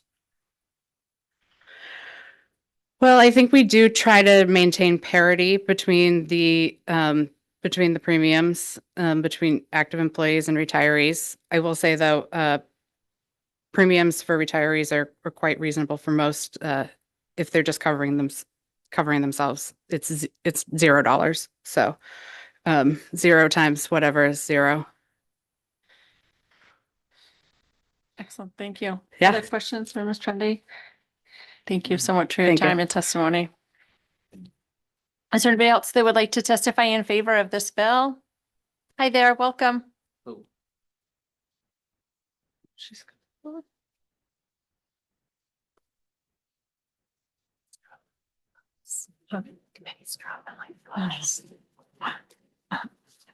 Where's the bunch? Oh, bunch said he was coming back at 1:30. Does he know he has a bill? That was there, right? He's got 2 bills, so he better be back. It was in the morning. He's got 2. 1 or 2. He's got 1. Just 1. Thank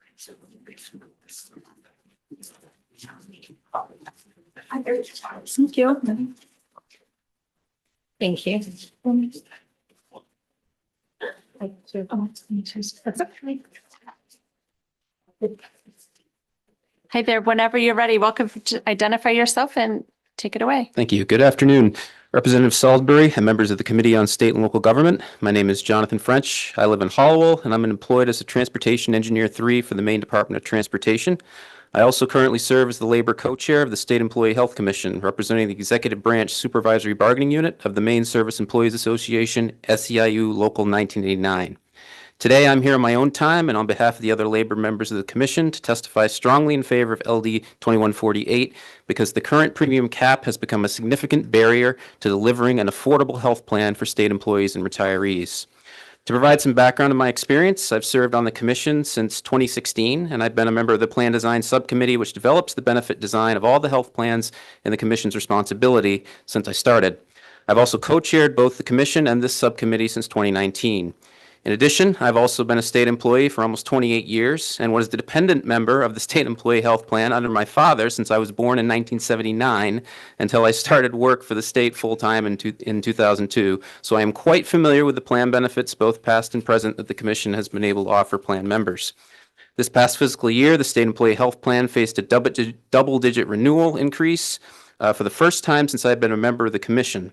The consumer price index, plus 3% premium cap had also dropped to 6% in 2025, which meant the commission would need to significantly change benefit design to account for that difference in the cap and the renewal rate. To make up for that difference while maintaining the same coverage, it was necessary to increase out-of-pocket costs to members, including higher deductibles, co-insurance, co-pays, out-of-pocket maximums, and increasing prescription drug co-pays for the first time in over a decade. We made changes across the whole plan because we had to in order to match the available funding, but we were at least able to avoid having the plan see a single member deductible of $1,000 or more. Now, prior to this upcoming fiscal year, once again, the commission is apparently facing another double-digit renewal based on the last actuarial calculations that were provided. And unfortunately, due to the premium cap, the commission has even less to work with than in 2025, as the CPI plus 3% is now expected to only be 5.7%. This means that we will once again likely need to impact member cost share across plan design and could be in danger of implementing an out-of-pocket member cost that is no longer affordable for the compensation package that is offered to state employees, especially for retirees. As labor members of the commission, we believe the state employee health plan must be affordable in order for its members to utilize it. Personally, the plan was a major reason that I wanted to work for the state, as I saw the benefits it provided for my father and the rest of my family at an affordable cost. However, now if we continue to erode benefits and increase member cost share and reduce options for care due to a lack of available funding, our plan will likely lose its appeal as a retention and recruitment tool because it will no longer be as affordable and accessible as some of the other plans in the public and private sector. In addition, members could choose not to access the plan as often to address healthcare issues, which would be a detriment to the health of our overall member population and the state workforce. Although a 3 to 10% increase in the premium cap may seem to be a significant burden for state employees to pay, it's important to notice that state employees will pay 0 to 15% of this increase, depending on income brackets and the completion of health premium credit requirements, with the state picking up the remainder. Also, all these increased amounts will be known in advance and come out of the employee's compensation as a pre-tax deduction compared to suddenly having to pay a bill of significant cost from a provider when money may not be available to do so. Labor members would much prefer to see higher premiums and significant increases to out-of-pocket costs if given the choice, but we also understand the need to have a balance between the premium and out-of-pocket costs for the plan.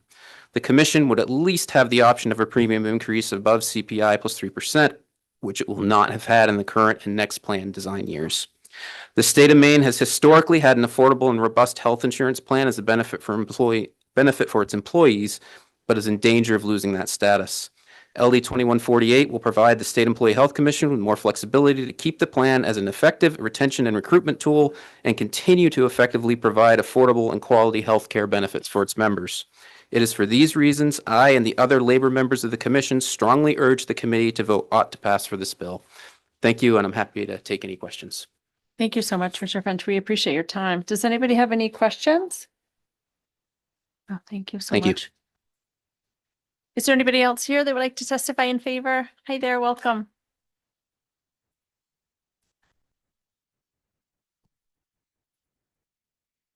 Um, 2148. Which one? 2148. Okay.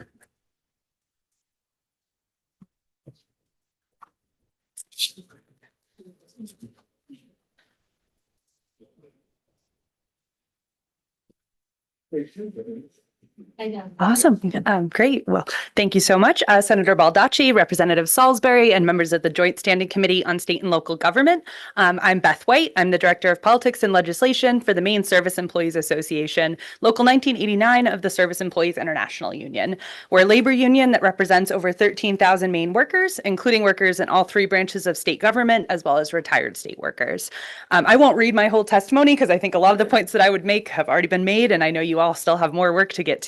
But we're here in strong support of LD 2148, and we would like to thank Senator Rennie for bringing this legislation forward. I would also like to thank the State Employee Health Commission, especially Jonathan, who did a lot of education with me so that I would understand this bill.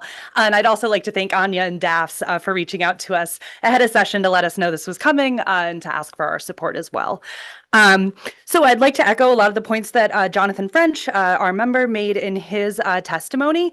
Right now, the current premium cap for the state employee health plan has caused the State Employee Health Commission to have to increase out-of-pocket costs to plan participants, including higher deductibles, co-insurance, co-pays, out-of-pocket maximums, and increasing prescription drug co-pays.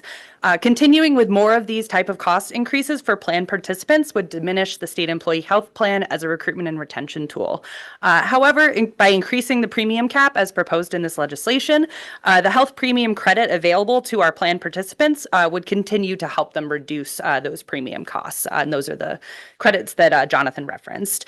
And also, it's important to note that premiums are paid as a pre-tax deduction, which also offers some savings to folks. So we agree with Jonathan in the Commission's assessment that higher premiums are generally preferable to significant increases to out-of-pocket costs when given the choice. But right now, because of the CPI plus 3% cap, that option has not been on the table for the Commission during plan design. And we also believe that LD 2148 merits your support, as you guys have heard me talk about probably not too many times, but many times. The state employee pay gap is well documented and still stands at 14% based on the state's State of Maine market pay report dated in September of 2024.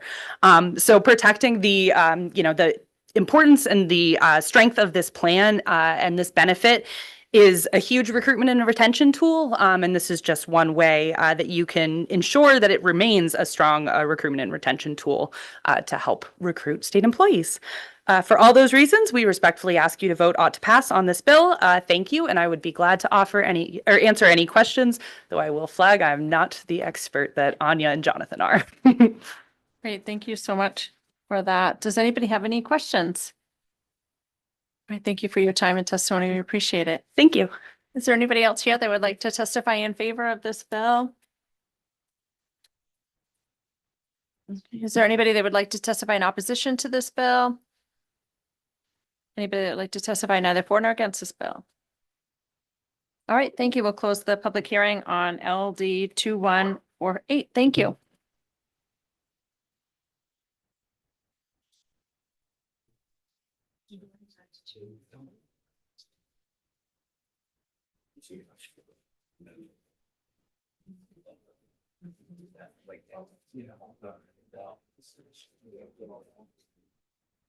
So I guess it's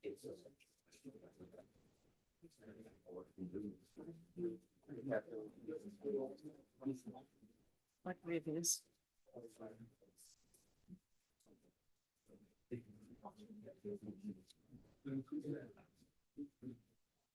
Sorry, so many sheets.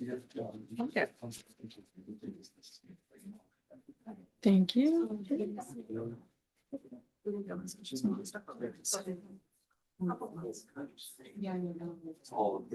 Sorry, Representative Salisbury, you, which one? 2092. 2092. Yep. Oh, No, thank you. that makes more sense. Okay, we are back on the record with Representative Salisbury. You have two pieces of legislation to present. The first one is LD 2092, an act to update certain terms and references regarding information technology and cybersecurity. Great, thank you so much. Senator Baldacci and distinguished members of the Joint Standing Committee on State and Local Government. I am Sue Salisbury. I represent House District 128, which is part of Westbrook. I'm here today, as Senator Baldacci mentioned, LD 2092, an act to update certain terms and references regarding information technology and cybersecurity on behalf of the Department of Administrative and Financial Services. LD 2092 does the following things. It allows the Chief Information Officer to have an authorized designee in certain instances. It includes certain definitions to align with the recently enacted definitions of cyber attack and updates terminology to reflect national best practices for cybersecurity and information security. It updates language regarding the mission of the office to reflect the bill's terminology changes. It provides a provision of statute regarding competitive bidding to allow the office to procure information technology products or services necessary to detect, prevent, and respond to cyber attacks. Appreciate your consideration of the bill. There are representatives from the department who will follow my testimony, and they will be able to answer all of your questions. Thank you very much. Any questions? Seeing none, thank you very much. Representatives of the department.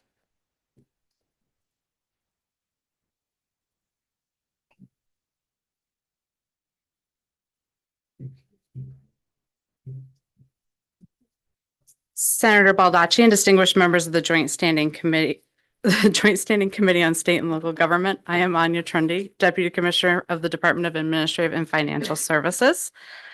I appreciate the opportunity to provide testimony in support of LD 2092, which makes meaningful and necessary updates to the statutes governing the Office of Information Technology.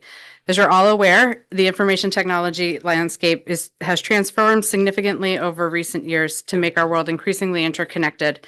From advancements in emerging technologies such as artificial intelligence to the rise in sophisticated cyber threats, these changes have converged to introduce both new opportunities and new challenges to state government services and operations. Given the speed of innovation and the dynamic nature of the cyber threat environment, OIT has evolved to meet these challenges, striving to balance innovation and risk in the delivery of reliable, secure, and effective technology solutions for state agencies and Maine residents. Unprecedented growth in emerging technologies such as artificial intelligence and dramatic increases in cyber attacks have resulted in a host of new federal and state data protection laws and regulations. As a result, the statute governing the state's use of technology requires amending to keep pace and accurately reflect OIT's present-day mission and ensure compliance with best practices. I'm going to gloss over the next three paragraphs and focus on the fourth. The fourth, the most substantial change that this or update that this bill makes is to the bill updates the statutes to remove barriers to OIT's ability to detect, prevent, and respond to cyber attacks. Absent these changes, OIT lacks the ability to procure cyber incident response retainers. And this is because the state of Maine does not procure any services on a retainer basis, which is a pretty common practice. We procure everything as a deliverable service or product. But this is a crucial tool for mitigating risk and ensuring an effective response in cyber incidents. This bill makes it possible for OIT to have the capacity for a swift and coordinated response to cyber incidents, bringing its framework into alignment with best practices. The key benefits of cyber retainers include public sector entities are increasingly adopting cyber retainers to effectively handle complex and frequent cyber attacks. These services help speed up remediation, ensure regulatory compliance, minimize unauthorized data access, and quickly repair IT damage. Retainer services are more cost-effective than maintaining in-house capabilities that may not be needed regularly. Engaging cyber services on a retainer allows for the identification of the most cost-effective solution rather than hastily securing services during an active cyber attack using an emergency procurement measure. The accelerated quick response is crucial during a cyber incident to reduce data loss, financial damage, and reputational harm. With retainer services, the state would have expert teams on hand prepared to respond with knowledge about the state's unique IT infrastructure, helping to minimize valuable response time and avoid costly mistakes. Retainers provide targeted and timely preparedness services like penetration testing, threat intelligence, forensics tools, security architecture, crisis communications, and simulated attack exercises. Proactive cyber measures show the state's commitment to mitigating risk and sensitive citizen data and critical IT infrastructure. Lastly, this bill removes unintended barriers in procurement that make federal General Service Administration procurement programs inaccessible to the state. GSA procurement programs are open to state and local governments across the country, providing access to specialized, cost-effective, high-value IT tools and services that leverage the benefit of federal buying power. Companies that participate in the GSA program must be compliant with stringent federal regulations, and this will allow OIT to gain access to these programs, offering significant advantages from saving time and taxpayer money to ensuring access to reliable, high-quality IT products and services with standardized pricing, simplified processes, and thousands of vetted contractors. This bill brings OIT statutes into alignment with the modern day to more accurately reflect current IT terminology and removes outdated language that impedes our state's cyber readiness. Most importantly, this bill will bridge the gap to ensure that advancements in technology, including cybersecurity, are accurately accurately reflected in OIT statutes. I urge you to support this bill. Thank you. Thank you. Any questions? Seeing no questions, thank you very much. Anyone else wish to speak in favor? Seeing no one approach, anyone wishing to speak in opposition?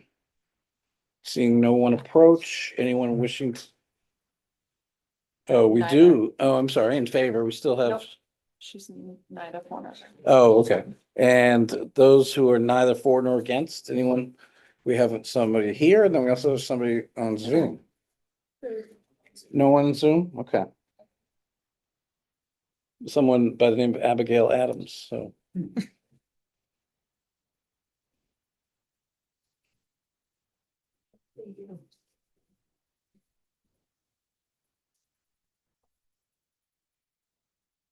Good afternoon, Senator Baldacci, Representative Salisbury, and members of the Joint Standing Committee on Judiciary. I am Deputy Secretary of State Emily Cook. I am the department's Senior Policy Director, and I am speaking today neither for nor against LD 2092.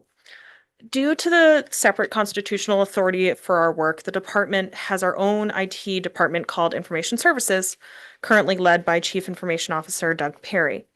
This separation from main IT allows the department to fulfill our responsibilities to keep elections, motor vehicle data, and archival records safe and secure. The department procures its own technology, utilizing vendors with highly specific experience to those fields, which are highly regulated.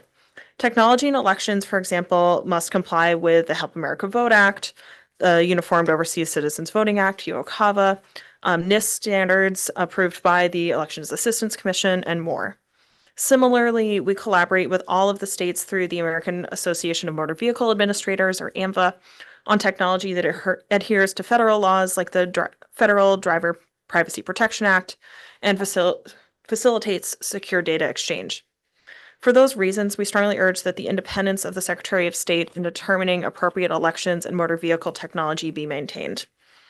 This is particularly important in an era where technology and driver license data are the subject of significant disputes with the Trump administration, and was important when former Secretary of State Matt Dunlap found himself in conflict with former Governor Paul LePage about the election results in Congressional District 2. The Secretary of State under the Maine Constitution is accountable to the legislature, not the governor. It is important that the legislation contain exemptions to maintain the Secretary's independence from the Chief Executive.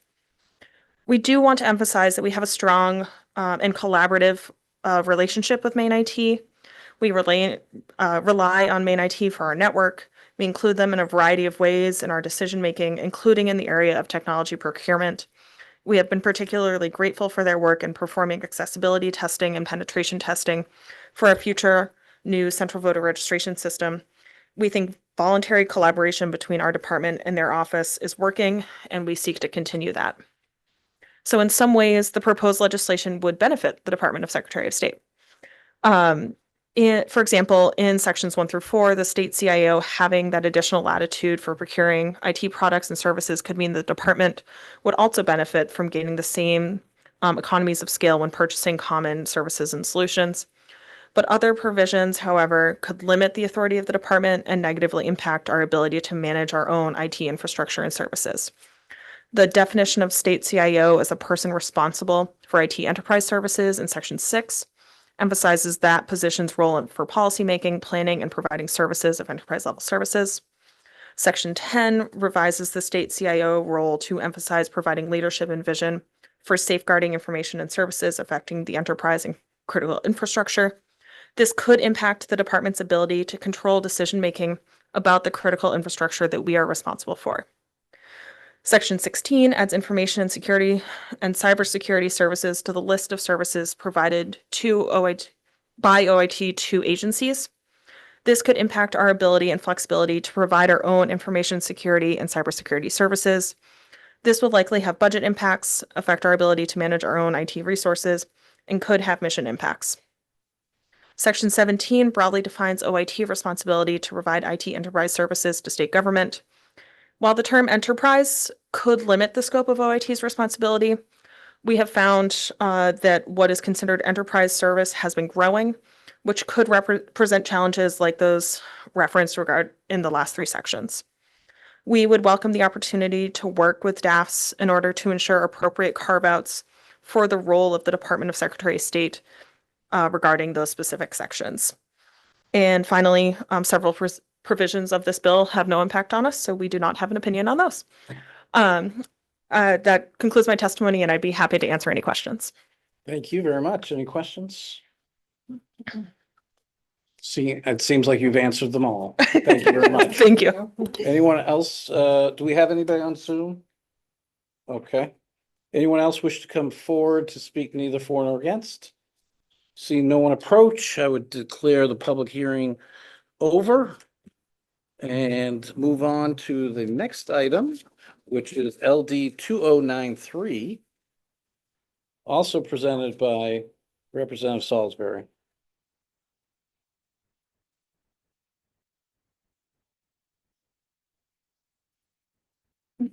I should look that.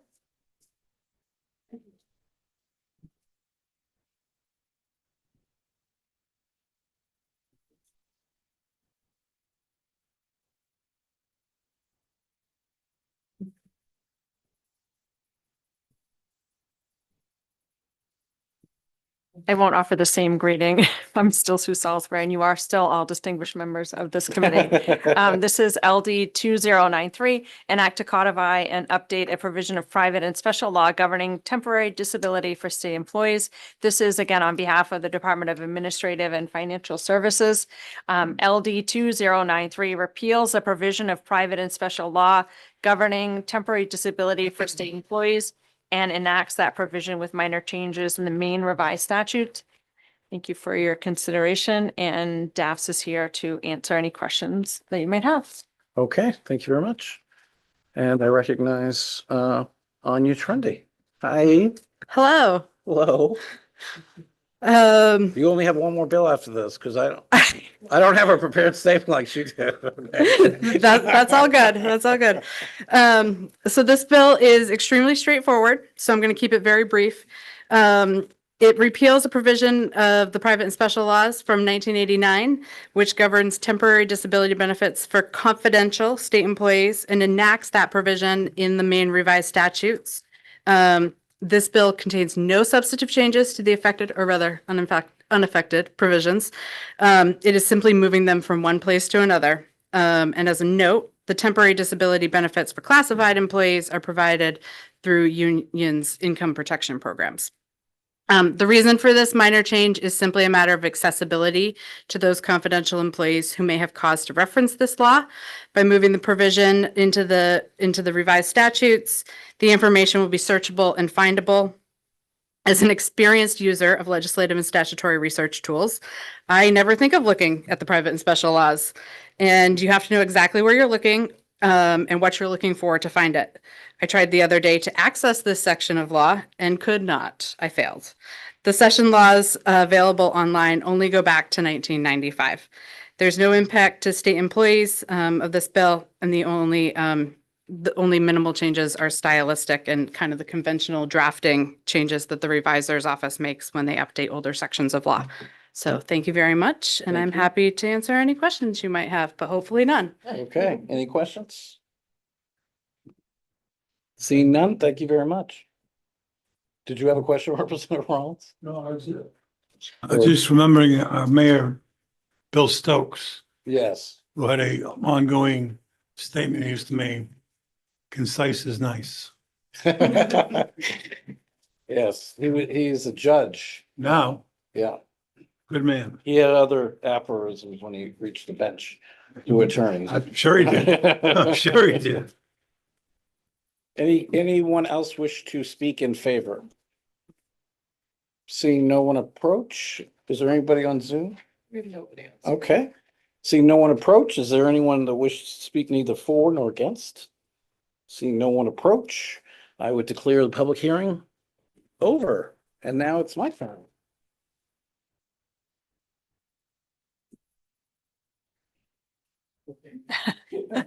Switch. We have Senator Baldacci presenting LD 2093, an act to codify and, no, that's my bill. That's your bill. 2138, pardon me, resolve authorizing the Department of Administrative and Financial Services to convey the interests of the state in certain real property in Bangor. Thank you, Representative Salisbury and distinguished members of the Joint Standing Committee on State and Local Government. The building in question is on the Hogan Road in Bangor. It used to be many, many years ago, the Levinson Center, which was one of the few facilities in the state that handled and treated severely disabled children who could not be maintained at home. And I mean children that had tubes or were bedridden.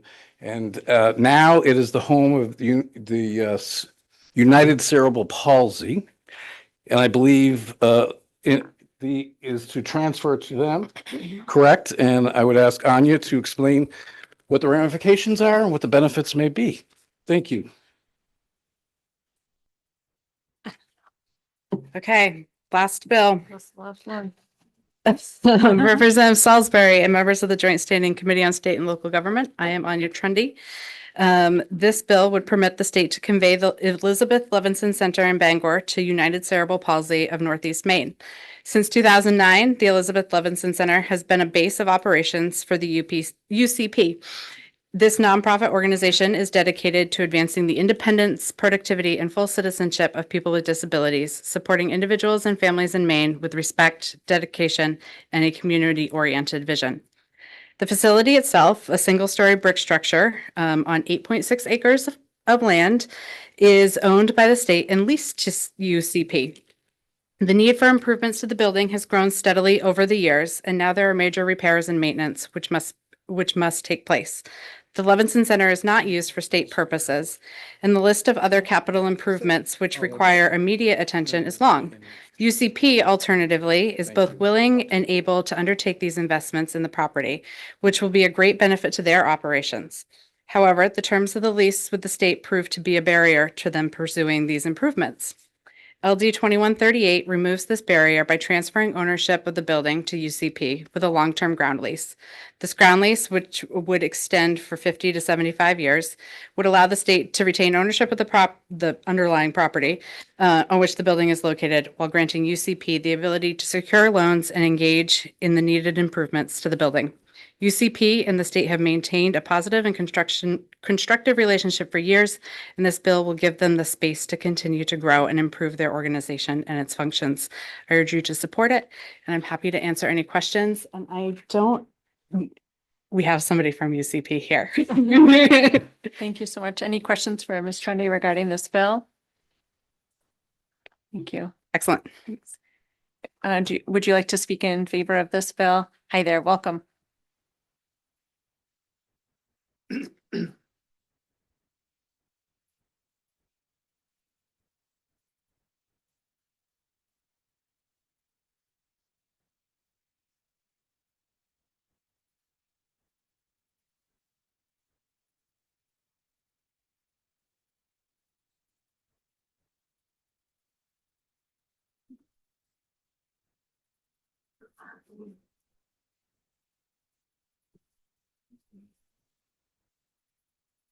Good afternoon, Representative Salisbury and members of the Committee on State and Local Government. My name is Scott Tash, and I'm the CEO of UCP of Maine.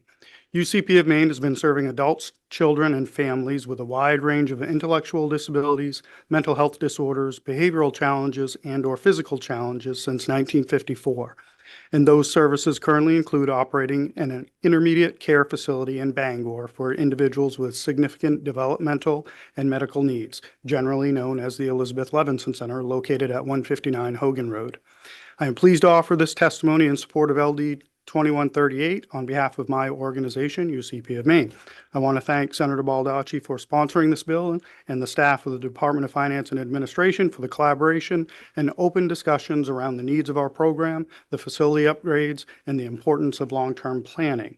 Since 2009, UCP of Maine has operated the Elizabeth Levinson Center, leasing the building from the state. During this time, we have enjoyed a very collaborative relationship with UCP, providing maintenance and other capital upgrades as needed to ELC. Building along the way, some of the previous projects we have collaborated with the Bureau of General Services on include a significant boiler upgrade, front and rear parking lot paving, and the installation of a full facility generator.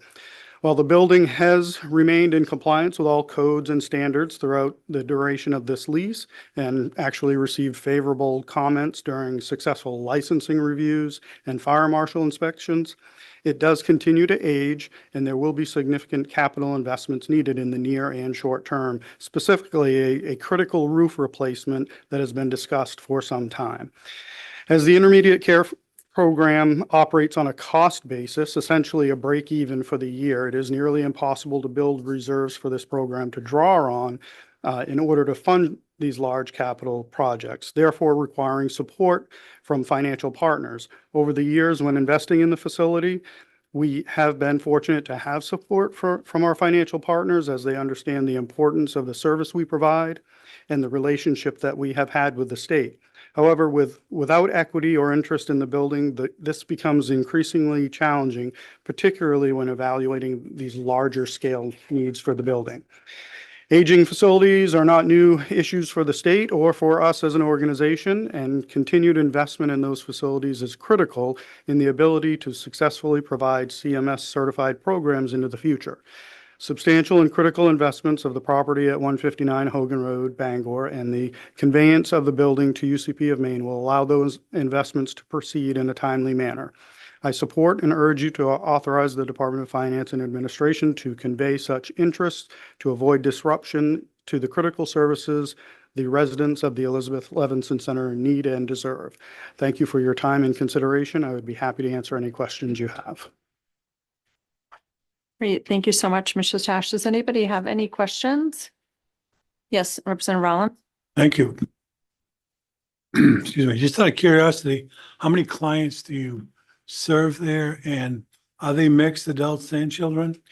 They are in the adult and children range. It is a 14-bed facility, and it's full capacity. And then that is one program within the range of programs we offer. And how many staff members? At the Levinson Center, roughly 50, 55 or so. Wow. Yeah, it's 24 hours. It's high-level nursing, CNAs, obviously maintenance, other support staff. So yeah. Fabulous. Thank you. Thank you. Any other questions? All right, thank you so much for your time and testimony. We appreciate it. Is there anybody else here that would like to testify in favor of this bill? Is there anybody that would like to testify in opposition to this bill? Is there anybody that would like to testify neither for nor against this bill? Okay, great. That closes the public hearing for this bill, LD 2138. And that concludes our business for today in state and local government. Thanks. Thank you, Anya Trundy, for being our star guest for today. I've never testified in support of so many bills. Right?